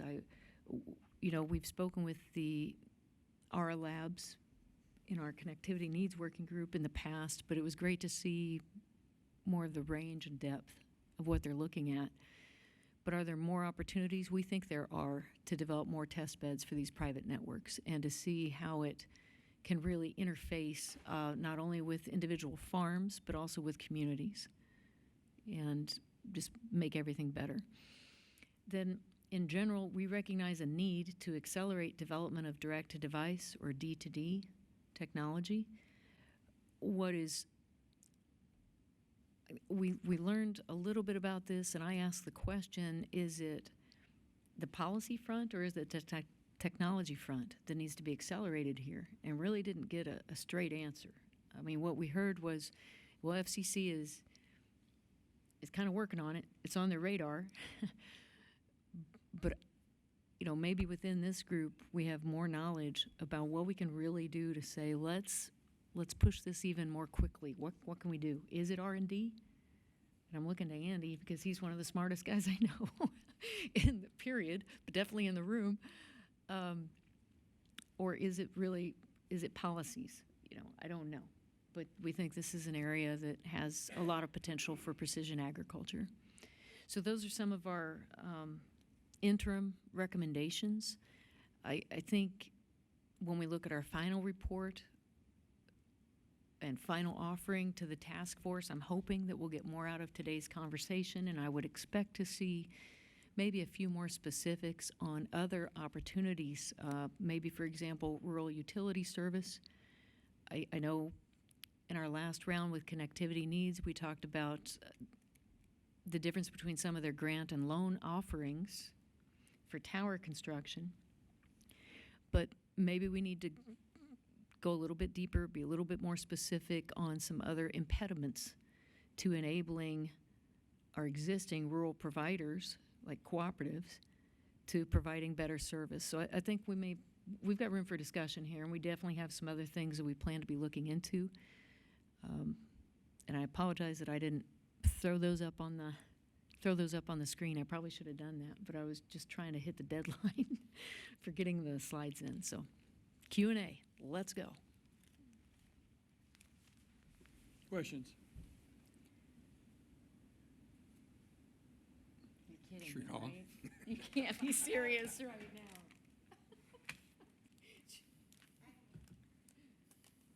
Joy? Okay, so I say we have to rush on the 5G rural plan. No, not rushing. How do you think? Yeah. Cue the M&Ms, Ryan. Thank you. Well, and I think our group could easily agree with that. It's just the idea of how do we incorporate quickly and accurately. It's more about integrating what we're seeing happen with BEAD and what's going in on the ground. That's all. And then how do we get it where it needs to be? But so, yes, yes. And Joy is definitely the visionary of the group today. I was a sprinter, not a distance runner, too. So. Heather, looking through your recommendations, if you were going to categorize what are the top 3 things necessary to accelerate broadband deployment, and what might be the 3, listening to the speaker this morning, obstacles and not barriers? It's a good question, Mike, and I'll answer this one more individually versus the group think process, because we did have conversations about how do we want to prioritize or rank our recommendations, and at this point we didn't come up with a ranking so much. I would say that the categories become related to targeted funding, which includes incentives, siting, so that touches on a whole number of areas, and improving access and utilization of existing tools that are already on the ground, or in this case, over the ground, in the case of like spectrum and satellites. So that interoperability piece. But that's me just kind of ballparking. Okay. Let's go to Shrikala.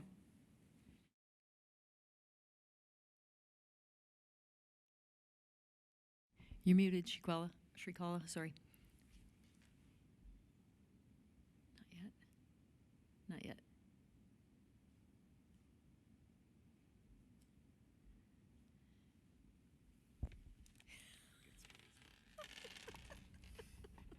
You're just really trying to tip me with this. Oh, thank you. We still can't hear you, Shrikala. Yeah, we're still. Oh, there you are. Oh. Hey. Now you're on. Okay, good, thank you. Thank you. My computer is not working as well, I guess. Anyways, a lot of good recommendation from Joey and Heather. My question is, I was talking to our broadband folks here, and our working groups talked about the BEAD funding, and what I heard from Montana is that BEAD funding is dedicated to fixed broadband, and precision agriculture, probably mobility or wireless is more important for or useful for precision agriculture. Did you think about, you mentioned BEAD funding, maybe Joey mentioned BEAD funding. Did you think about that, how perhaps we should recommend that more attention should be paid to mobility rather than, or mobile connectivity rather than fixed? Well, on the subject of BEAD funding, I think one of our kind of sub-recommendations would be, even within BEAD, there's some discretionary funding, and states have opportunities to apply that in ways, and some states have actually recognized precision agriculture as one use that they want to build forward with that. And in terms of supporting improved wireless, I like the way Barrett said it earlier. I'm definitely not a telecommunications. I'm not a. I always think of Star Trek. Damn it, Jim. I'm not a. I'm a doctor. I'm not a physicist. But we know enough to know we've got to have fiber to support anything we're going to do through those towers. So it's great, go BEAD, get the fiber out there, but get it in a way that it makes sense to serve rural areas in the last acre. And so I don't know if that answered your question or not, but we looked at that from the standpoint of how do we support tower build out. We also looked at it in the standpoint of discretionary funds.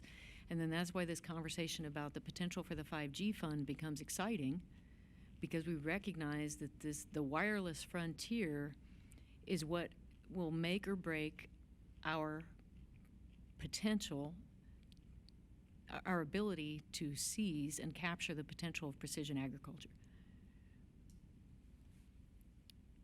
Thank you. No, thank you. Others? Thank you, Heather. Yeah, thank you. Mike, I thought you were going to put me through the paces, but you'll save it for the final, won't you? Okay. All right, and next, an update from the encouraging adoption of precision agriculture and availability of high-quality jobs on connected farms. Josh. Thank you. Is the microphone? Oh, yeah. All right, it's picking up. First of all, really a huge thanks to everyone on the work group, and I don't know who is on the call or who's not, but we've really had just a terrific suite of expertise, and it's people in academia and people in farming and people in finance who have really contributed to the task at hand. What was interesting is that we were given a list of 7 charges, and this is already in the public record, so it's all good, of issues to examine as part of our recommendations. And the more we dug into them, the more we kind of were coming out that this was some sort of a complex Venn diagram that we were working with. Because it was, well, what's the impact on high-tech jobs in rural areas? What can we do to help support universities? What sort of government policies should be involved? And all of those intersect at some point. So for the next few slides, next slide, what we'll do is I'm just going to kind of go through these one by one as we tackled them. And in our interim report, we cross-reference a few things in our notes, but we'll talk about them one by one. So the first one is using Precision Ag to alleviate labor force shortages and increase demand for high-skill workers in rural areas. And this presented almost this classic chicken or egg question for the group. And the question was, is there a workforce shortage that's driving automation, or is automation just pushing people out of the labor market? And the conclusion that we came to was that there seems to be just a confluence of these two events at this time. Automation is really coming into play at a time when there's a workforce shortage. There are some data from farming groups in Georgia about the impact that labor shortages have had on them in terms of losses in packaging and production. So we seem to be at this moment in time where if we can increase access to automated systems, we meet that vacuum left by a workforce shortage. At the same time, being able to maintain, diagnose, improve, implement precision ag technology in rural areas begins to bring high-tech jobs that have to be geographically proximate and close to those rural communities. And that's what really began to underlay the recommendations that we put on this slide. Then we get into the next question of federal and state and local coordination to promote adoption. And what we identified here were programs within USDA that can be used to support farming equipment, purchase and leasing of farm equipment, and how those programs can be used to assist farmers obtain precision ag equipment. Again, the intersection and the crossover among the charges that we were given, how university extension services can play critical roles in developing technology and promoting adoption, and how those efforts then benefit from government involvement, and how innovative partnerships can form among those sectors. So for purposes of encouraging adoption, we discussed as I mentioned, utilization of existing USDA programs to ensure that loan and grant programming can extend to support the adoption of ag tech. This is especially important for small farms with diverse crop portfolios for whom a workable return on investment might not always be accessible. We recognize as well the industry may evolve to meet certain needs. So if ag adoption increases to a rate where everyone is doing it, and the implementation of full ag tech on the farm doesn't create a workable ROI for a diverse crop system, then farmers might determine that we're going to have to reduce the diversity in the crops that we farm so that we can take advantage of the efficiencies enabled by ag tech. You know, where that leads, we don't know, but again, all of this depends on economic forces and pricing and the availability of technology. All of these, the depth of the research opportunities that the extension services can support, for growing strategies for technology, and what we refer to internally as common core applications, these can be inquiries that can be addressed in collaborative undertakings by farmers and extension services. And toward that end, we really recommended expanding and increasing the number of engagements and the opportunities for engagement between practitioners and the researchers. Go on to the next slide, please. Promotion of post-secondary ag tech education. Again, this all feeds into this. How do we use the extension services? What we investigated here were, we heard from community college leaders who are spearheading internship and apprenticeship programs. And what's interesting is that these programs focus as much on farm management as they do on the technology.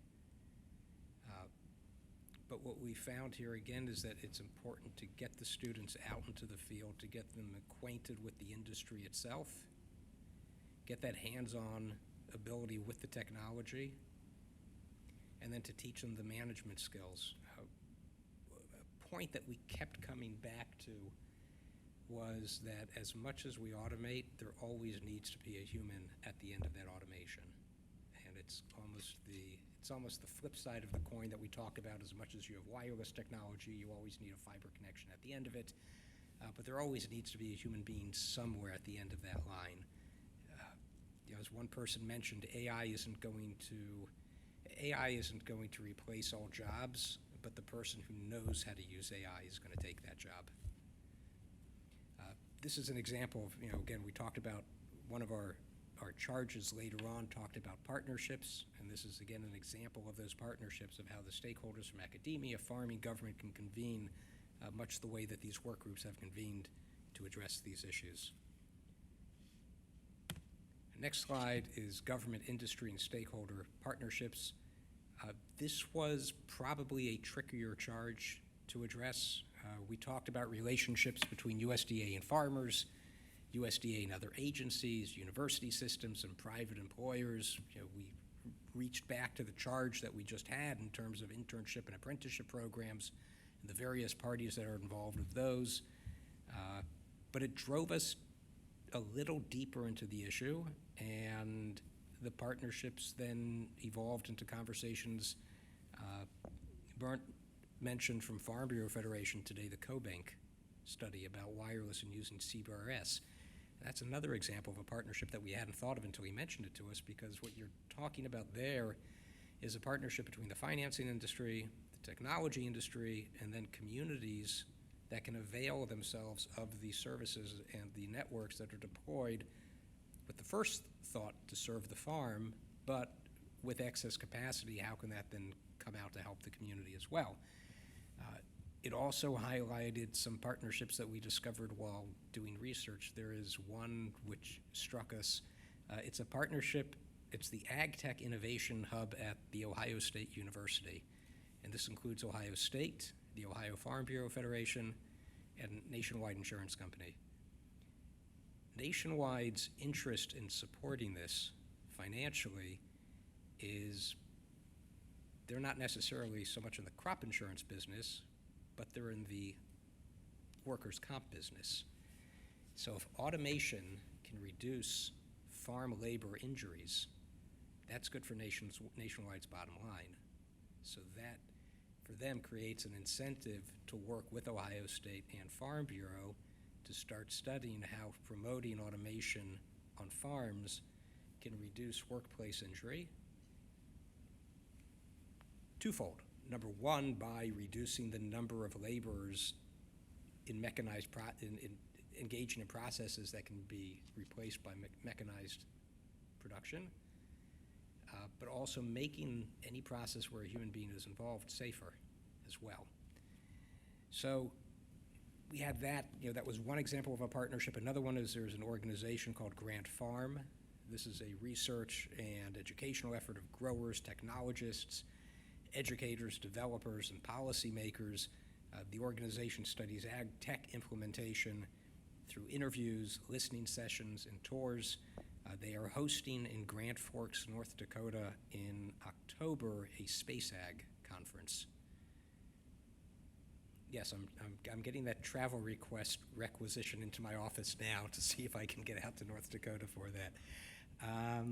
And then there's a National Center for Appropriate Technology, which is an organization aimed at internship programs, and they have produced a guide for farmers and student workers. So I think that we have a lot of resources out there, and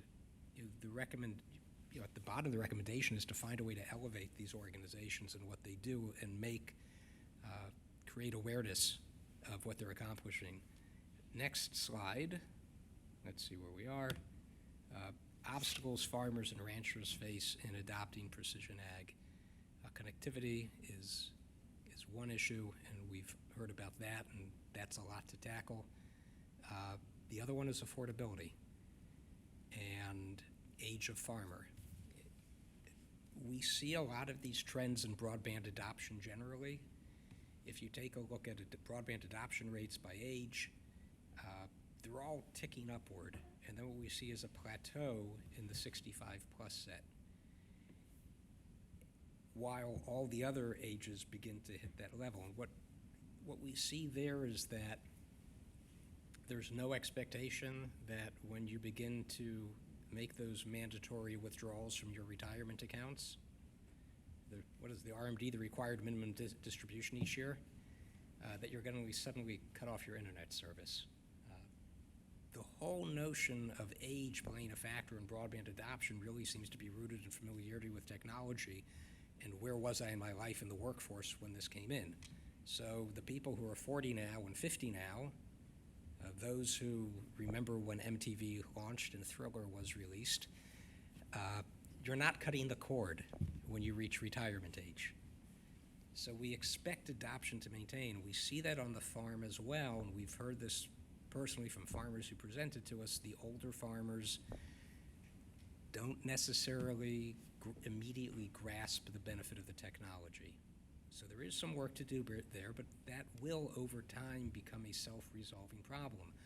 Affordability is less of a self-resolving problem. Technology usually, prices come down as technology advances. You take a look at what your Betamax cost when that was introduced, and it was thousands and thousands of dollars. Of course, there's more advanced technology that comes in and is more costly, but what we see generally in economic principles with technology, the cost of technology declines over time.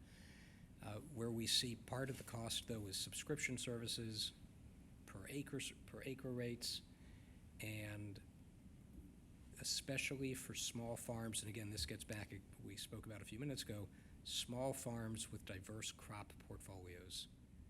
If there's a common core technology that can apply to every crop, you're great. Once you get into specialized ag tech technology that's going to differ whether based on the crop or based on the animal, whether it's a row crop, a specialty crop, whether it's dairy farming, hog production, or something like that, or poultry, then suddenly your costs increase, but you might not achieve the economies of scale to get the ROI that you need. So we're thinking that developments of autonomous machines may reduce the size of farm equipment, which may reduce the cost. We think that the university extension systems can help develop ROI strategies with economic modeling, and again, this relies on that partnership between the practitioners and the researchers. Next slide, work that has been done in this area and lessons from other contexts. We looked at a couple of other sectors. One was the machine tool industry in the Northeast, and that was the role of how precision manufacturing brought jobs and community vitality back to a number of New England communities. About 20 years ago in Massachusetts, an organization called the Precision Manufacturing Regional Alliance Project was formed, and that was between regional employment boards, community colleges, the governor's office, and regional planning agencies, who then enabled access to federal funding, which then supported precision manufacturing. That is probably now in Massachusetts one of the most important industry sectors in that Commonwealth and the Pioneer Valley region. So that's one example of work that's been done in other sectors. And again, that gets back to the partnerships. How do we leverage partnerships creatively? Healthcare is another example of an industry that evolved, and this is quite recently within the COVID pandemic, and that's the greater reliance on telehealth. And again, this was industry that had the technology, and it was federal government response through policymaking to make that technology more widely available. I think we were maybe just a few weeks into COVID, and it was between 180 and 190 services were shifted into the reimbursable category for telehealth physician-patient interactions. Technology existed, the doctors were providing it, but Medicare wasn't reimbursing. Policymakers looked at what the situation on the ground was, and they said, let's move this from this box to this box. There's an awful lot of interesting information in terms of telehealth and when patients are willing to engage and when they're less willing to engage. But again, all of these offer examples of one, private sector and public sector partnerships, and also examples of where regulatory policy outlooks based on current conditions can change to help accelerate the use of technology in the field. Next slide, metrics for tracking progress. You can get as granular as you like, but it is everything from taking a look at the impact of ag tech on non-renewable energy sources, soil erosion, land use, irrigation and water use, nitrogen fertilizer consumption, pesticide seed sourcing, weed control, emissions, ozone depleting gases. But these are all there, and again, we come into questions of who's measuring, something we spoke about before, who's collecting the data, who manages it, who owns it. And again, that Venn diagram, this is a key place for university extension services to get involved. Purdue, and I'm sorry I'm only focusing on the Big Ten schools, but Purdue has a branch that has helped launch more than 30 ag startups over the last few years. Purdue has a lab that as far back as several years ago, and they're still developing them, have created biodegradable soil sensors that are, a few years ago, they were running at less than a nickel a pop. So you put those in and you use that, the soil sensing, to complement your drone imaging, and you just have all this data that you can collect to guide for on-the-spot decision-making as well as future farm planning. That's where we are today. Next slide. What we've done is we've hosted, this is as of July 19th, which was the deadline for the interim recommendations. We've hosted subject matter experts to present to the group on these charges. We then have Q&A and discussion sessions with them afterwards. We've got a couple of presentations remaining. One of them was July 26th, and then we have one, August 2nd got deferred and pushed off. But as I mentioned before, I think the biggest thing that we've seen is really the crossover of these issues and that sense of taking a look at how do we take a look at these 7 charges and create the intersecting line so that we know how we group the different responsible parties to play those roles. Questions? Questions? Mike, I have one. Josh, you talked about the conversations you'd had with community colleges that were working on training programs. Did you see many industry partnerships at that level? You mentioned some of the other industry partnerships, but I'm thinking, for example, in Illinois, years ago, John Deere, thank you, John Deere, although I don't think Ryan was with the company then, set up a diesel mech program with a community college and has graduated many students through that program that went to work not only for John Deere as a company, but have helped the entire sector. So did you see some of those partnerships in place? So the presenters we had on the community colleges did not mention specific industry partners. They were focused more, and it's really the apprenticeship program of creating funding opportunities with state government funding enabled through USDA that enabled them to reimburse farms for stipends and salaries paid to apprenticeships. But what you mentioned in terms of the mechanic program is a terrific example. And again, that's also one that I'm going to have to put into our notes, and I'm going to have to credit you in a footnote.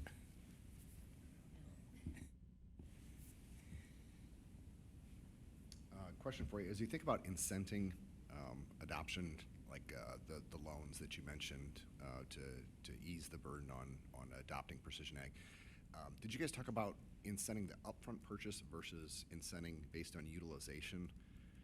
And how are you guys thinking about it to ensure that once the technology goes out there, it actually gets across to acres, and the incentive is maybe on the acres, not based on the upfront purchase price, if you will? Curious of your thoughts on that. That's a great question. I don't recall that came up. I think, no, I'm jotting that down also. I mean, what we saw was that the incentives are probably greater for the smaller farmers with fewer acres. And that's what we saw, and that's where the data shows the adoption is stronger among larger farmers than smaller farmers. But the per acre adoption is, again, yeah, and the idea that there being adoption is one thing. You got to make sure the technology gets used. Right. And the benefit comes from the utilization. And so if USDA is, and I think the recommendation incenting it, the key is they get the outcome of the utilization. Would be the idea, as what I was asking. Yeah. Yeah. Yep. Thank you. So, go ahead. So follow up on, I think these M&Ms have fueled us now. We're ready to go another round. Follow up on the smaller farms. Has there been any discussion on like custom service models, for example? And I was trying to think through examples in my mind. Like I can't see, I eliminated several off the top of my head that were related to livestock. But that I'm thinking, well, something like drone application, see and spray, that could help a smaller farm. Sorry to use an industry copyrighted term with somebody else's service, but was there any, further discussion on that or exploration to say this may be an opportunity where you can also create some entrepreneurship in rural areas, but provide a service at an affordable cost, whatever that looks like, in those more diversified operations? All right, so we talked about some of the specialization of some of the technology to smaller farms. I think most of the conversation that was focused on less on, I think they were thinking less about the drones and more about the larger equipment that's in the hundreds of thousands of dollars for crop acreage. I'm Shirkala online. I hope you can hear me now. Josh, my question is about whether your group had any discussion on incorporating some of this training into high schools and high school teacher curriculum. I am asking this question because what higher education is saying is that the number of high school graduates going into college or any kind of higher education is declining in rural areas all across the U.S., but in Montana as well. So I think while we hope that people will pursue higher education, we should also think about how we can provide some of that training at the high school level. Was there any discussion on that?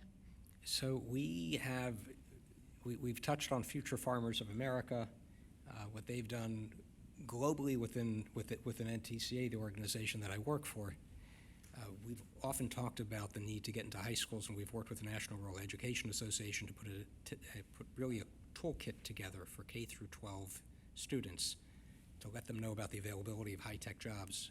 And our pitch to them is that every industry is a high-tech job, and whether that's farming, and whether that's healthcare, whether it's any of these important sectors that support rural spaces. So that kind of molds into the exposure for students in high school and middle school as well to get them engaged in this field. Thank you. I think I'm going to share a follow-up with AI Farms, which was mentioned earlier in the NSF presentation, but they've developed some in-classroom geared toward high school, and even I think maybe some K-12 stuff too, but it ties directly into more, I'm going to call it digital agriculture, so that overlap of biosciences and computer engineering. And so I'll share that with you to look at too. Great, thank you. Joy.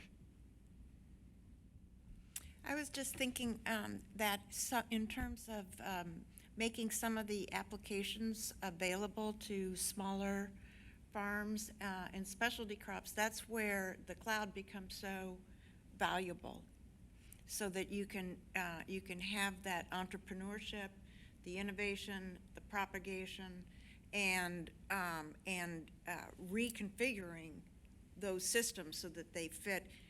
There's no one size fits all. Right. Others? Well, I get to ask my question. And it's really a devil's advocate question. I don't know if you're familiar with a 1964 book called Hard Times, Hard Tomatoes.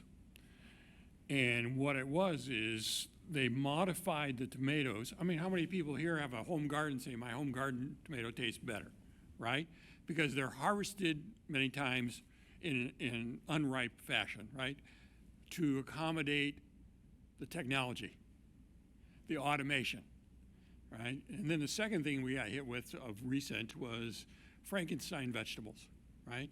We were inserting genes into vegetables to get more out of them. My daughter was involved in a project at South Dakota State to insert a glow gene into strawberries in order to understand if the gene that they wanted, which was protection during frost into the strawberry, but the strawberries glowed, okay? So where I'm getting at is, as we promote precision ag, automation, do we need to be somewhat cautious so the public doesn't perceive what they did with Hard Times and Hard Tomatoes and Franken vegetables and start to turn away? Because if you look at the notion of artisan vegetables, I mean, everybody wants to know where their food came from, and we petted every cow every night, and, you know, they were nicely bedded down. And so has there been any discussion on that in relationship to what you're trying to do, accelerating the deployment? So one of the benefits with the automation that we see is that if you reduce the human labor costs, and I'm thinking of farming as a business of logistics, which is getting planting done at the right time, getting harvesting done at the right time, getting product to market at the right time. If you reduce the human labor costs of passing through a particular field, for example, at harvest, using automation and an AI system, again, depending on the cost and whether the ROI supports this, but then you could do multiple passes within a field, pick what's ripe, leave what's there, come back again. And with the shrinking of the machinery, you know, you have that opportunity, we think, to get to the point where that becomes an accessible option. Hard Times, Hard Tomatoes? Mm-hmm. All right, it's on my reading list now. Any other questions? Thank you, Josh. Did you, Joy? I just want to make a comment that I agree with you, Josh. I think the technology could lead us to better quality food, and by that I mean more flavorful. I mean, imaging can track the progress of the ripening of a tomato, and we have specialty growers in California like Driscoll Berries, and they do massive amounts of research on all kinds of levels, and their focus is on flavor, so it can be done. If I don't want to keep us later than we're supposed to be, but if the Wall Street Journal a few weeks ago had a large weekend section article on Driscoll's R&D department and their stratification of berry production, where they have these berries that are $6 or $8 a pint, but they've been, they're crossbreeding and growing and getting right to that peak flavor, and then how do you harvest that at the right time? I guess in closing, the final benefit that we see, and again, we talk about ag, but the notion that this can create high-quality, high-tech jobs in rural America is incredibly important. If you take a look at the population of rural spaces and the number of high-tech jobs in America, and you would want an equivalent distribution, rural spaces are about 50% short of where they could be for tech jobs in the country. So this really, again, it's the promise of good food, but it's also the promise of good jobs. Thanks, Josh. Any final questions? Okay, Emily? Great. Let's take a short period for open discussion of any remaining issues or questions raised by the presentations today, if there are any. Yeah, I had written down a couple. One of the working groups that wasn't mapping, apologize, I can't remember which one, suggested something to the effect of, hey, let's make sure that the spectrum that's been sold is actually being used. And thank you, Heather. And I'm just wondering if that should find its way into a map, right? Should that be represented as a map, or should that be represented as a table, something else? Because if it ought to be a map, then it probably falls to us to add that recommendation. I think, this is Steve Hill, I think the spectrum, a lot of times there's restrictions on it and they have X time period to build it out and hit benchmarks. So it's going to be pretty hard to do that. So you could have spectrum that is going to become free in 2025, but other spectrum that's not going to be available potentially until 2028. So it's going to be, I think it'd be very hard to track unused spectrum because it could be committed and just not built out yet. I think we have color codes to handle that. I want to say that because it's hard makes it all the more important. I think when we have underutilized resources, whether it's spectrum or dark fiber, I think that's a problem. And I particularly am bothered if you've got people that are literally warehousing spectrum as an investment. And I know that there's a time line on it, but we have ISPs who do a very similar thing, that they'll take over areas and then not do anything with it, but they in the meantime block anyone else from going forward. So if there, even though it's hard and there's so many variables, I think that might be part of the subterfuge, because it is hard to parse out. But I think we have the technology to be able to do it.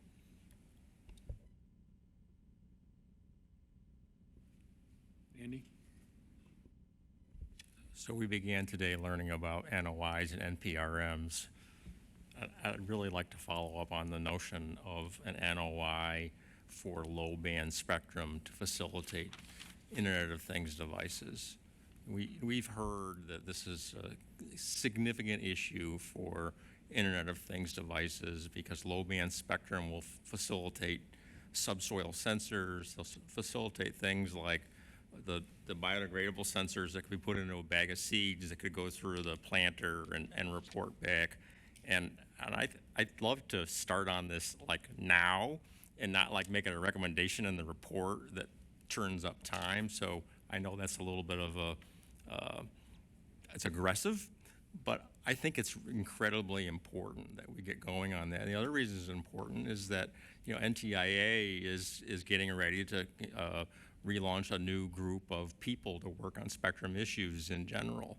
And so however it can be done between the FCC and NTIA, and I know that's its own challenge, sorry, Emily, but I think it's a really worthwhile category. And I think that's an area that we've not really served well up until this point. Ryan and the John Deere's, we've got the big machines, we got this covered with satellite, et cetera, but the small devices are going to be part of what we need to make work, and they are going to be facilitated a lot better with low band spectrum.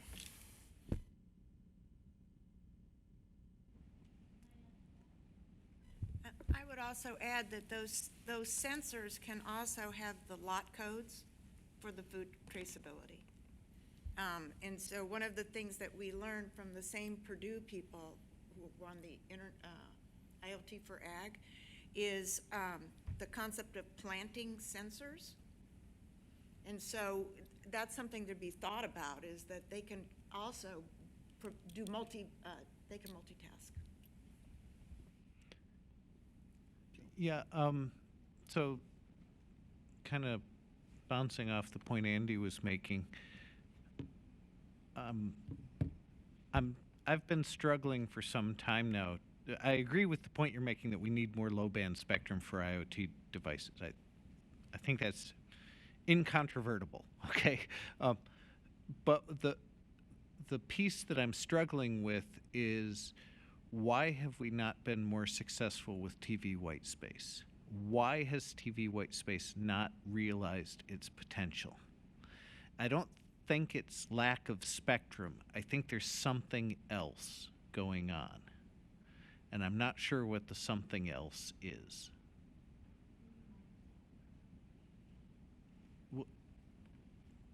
I'm sorry, Joy, I didn't quite capture that. I said maybe Microsoft. Isn't TV white space primarily engineered with Microsoft? Well, Microsoft certainly lobbied to change the TV white space rules and advocated a lot for it and created a partner ecosystem. And so that's all reasons to think it should be taking off. And I don't, sorry to be Debbie Downer here, I don't have a good reason for why it's not taking off, but it makes me, I really want to understand that so that we can solve the problem. We had a few members who participated in some pilots with Microsoft and TV white spaces, and it was useful for certain applications, and they used it as a almost a fill in the gap technology. One of the reasons why some of the companies kind of shied away from it is because then it was another technology protocol that their technicians had to master. So it was on top of their fiber and on top of their cell service and on top of their other, and you had this. But that doesn't necessarily mean that it wouldn't be usable if it was dedicated really for crop acreage applications. Yeah, and I guess for full disclosure, I should say that one of the reasons that it used to be problematic was because mobile devices like tractors had much lower power limitations than fixed devices. But I think in the recent rule changes, FCC addressed that. So that was part of why it was slow to adopt, but so I'm. But again, if there's sufficient adoption that fuels a revenue stream using TV white spaces, then the business model for having a staff able to manage all of that and add that to their portfolio of expertise then is made.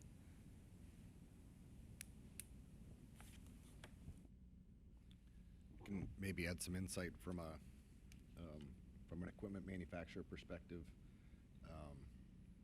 I think at least when a couple years back when I looked into it, we were challenged to find devices the modem on the vehicle side, and saw very limited market availability, and we would need to look at building and designing our own. And I think, as Josh mentioned, the economies of that scale to do that on top of cellular or Wi-Fi or other services became prohibitive as we talked and worked across industry in general. So I think there's probably other use cases besides just a vehicle, but from a tractor, combine, sprayer standpoint, that was it was prohibitive from a device standpoint of being able to operate on the network based on the performance that you would get from the spectrum range. Any other? So can I have, you can jump in just right after I. So am I hearing that really we want to have the adoption group look into this particular question to see if they can come back with some more answers to us? Is that, I just want to bring this together, what you've all been talking about. Well, I think it actually was mentioned in 3 of the 4 reports today, that low band spectrum. So conceivably, it's a task force recommendation, but I'm happy for another working group to take the run with it. So. And maybe what we do is combine, Andy.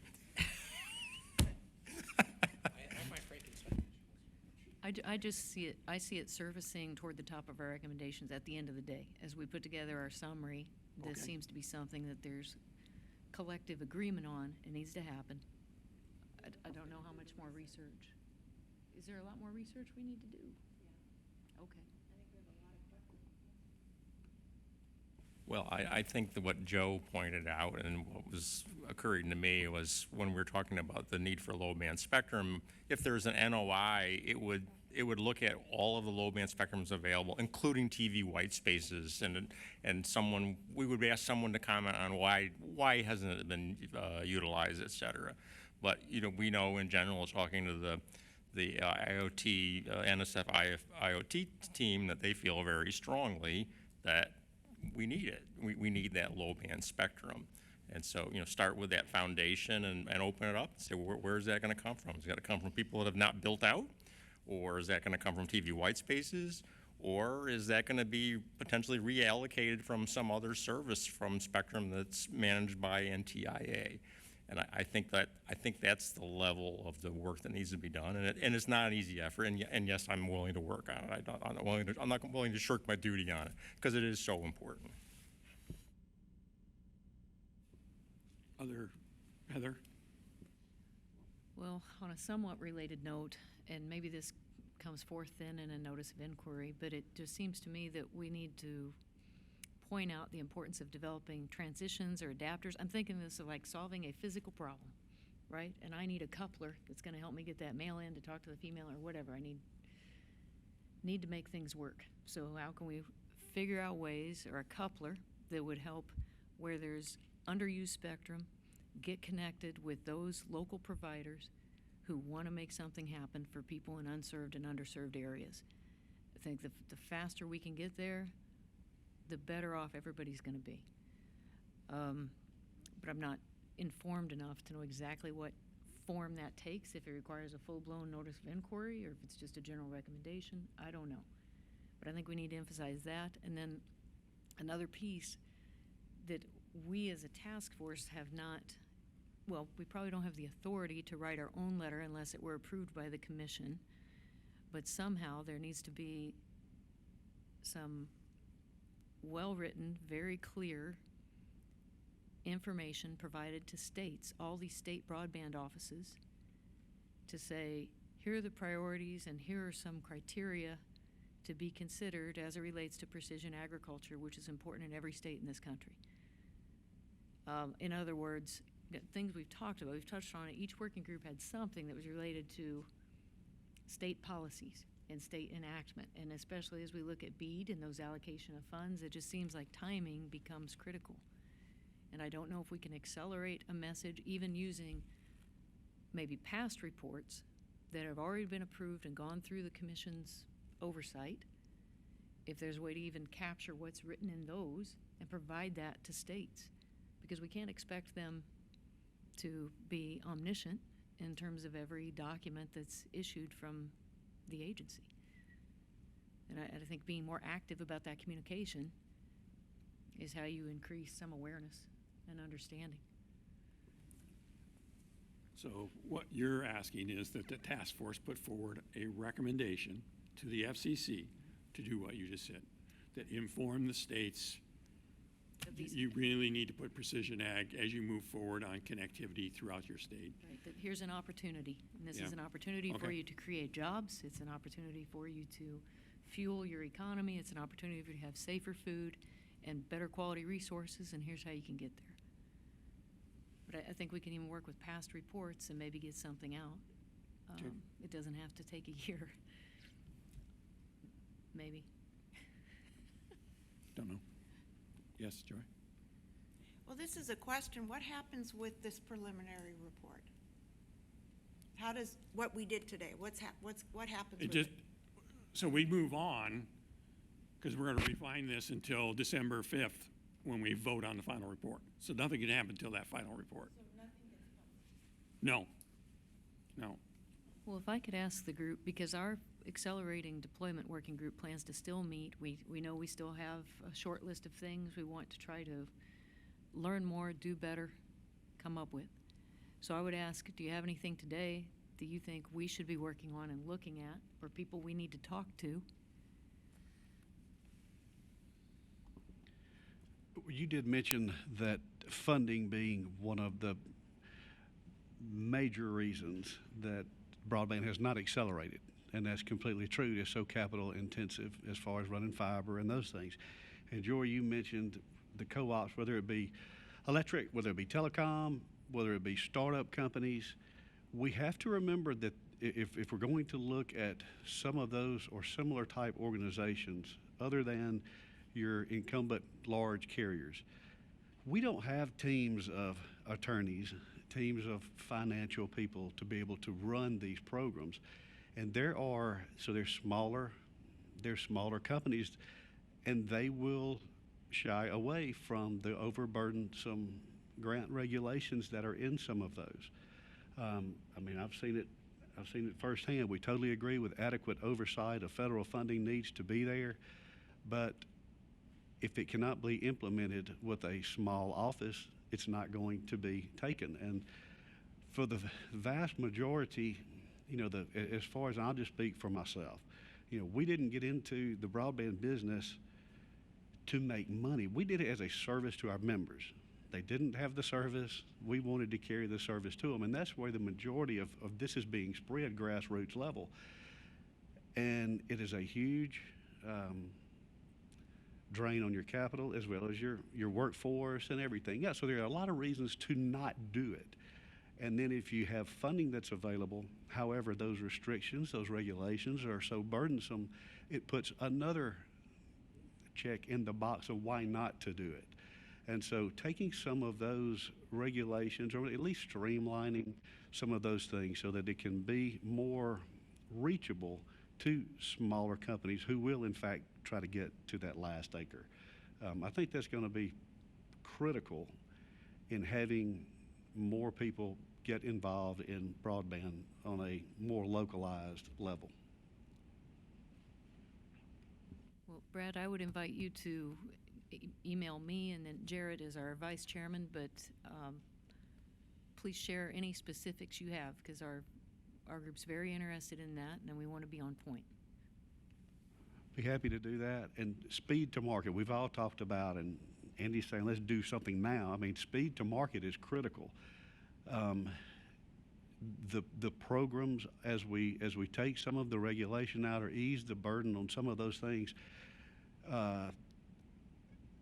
agencies speaking among themselves and not having to do 2 environmental reviews that covers the same thing, yet it's for 2 different agencies. Why can't you share?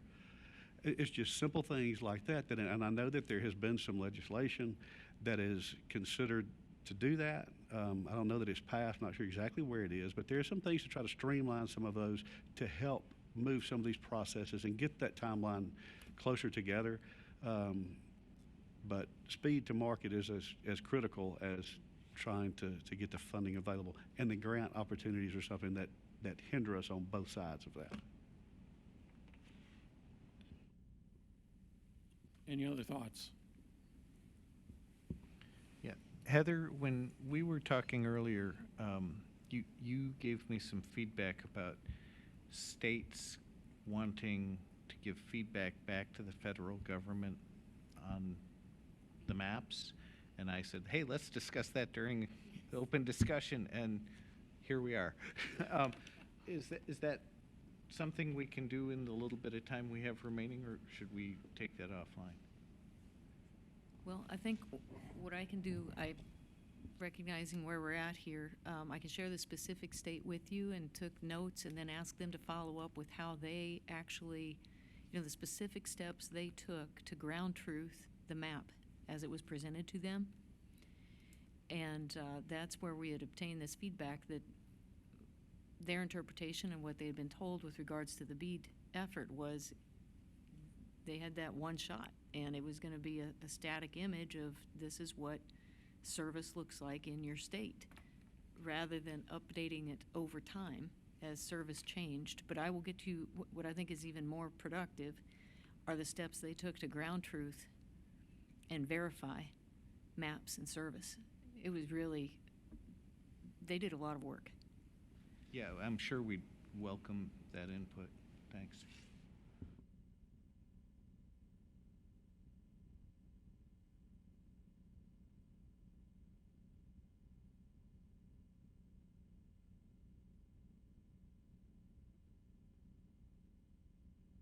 Well, gee. Thank you. So what I would ask is the chairs and vice chairs is look at the recommendations that were presented today and see. I certainly heard some overlaps, but this is not a place to work through this immediately. So take a look and see where we might work together, consolidate, whatever we need to do to make them stronger across groups. The second thing is, I hate to do this, but I'm going to give a shout out to Joe. I really liked his first slide where he said, these are the things that I'm going to talk about. Think about that. It really, when we do the executive summary, it's going to be much easier if that's the case. Okay? So that's from me. And with that, I'll turn it over to Emily. Thanks, Mike. So I just really want to thank all the speakers for their presentations and the working group leaders for their recommendations. The discussions they fostered were really engaging and thought-provoking, and we already have a lot of your recommendations that are in progress. And I also really want to thank all of the working groups and all the leaders for your work so far. I think we're in really great shape for the rest of the term, and I know you guys have all worked really hard. As far as our schedule for the rest of the third term, our next meeting of the full task force will be on the afternoon of September 18th and will be fully virtual. At that point, the task force will hear updates from working groups on the recommendations, and as Mike highlighted, it could be a good opportunity to discuss any issues remaining or the executive summary. And we'll also have a similar virtual afternoon meeting of the full task force on October 15th.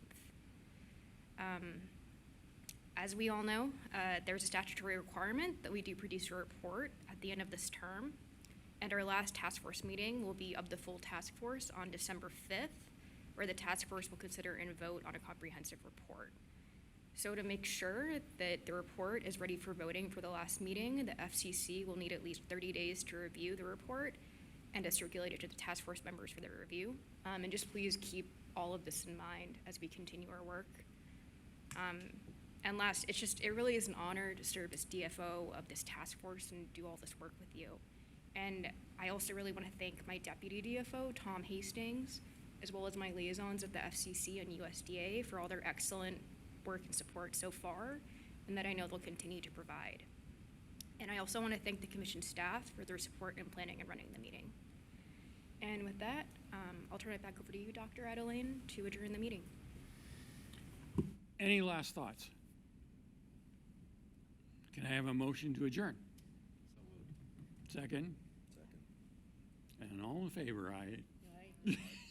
Thank you. Officially adjourned.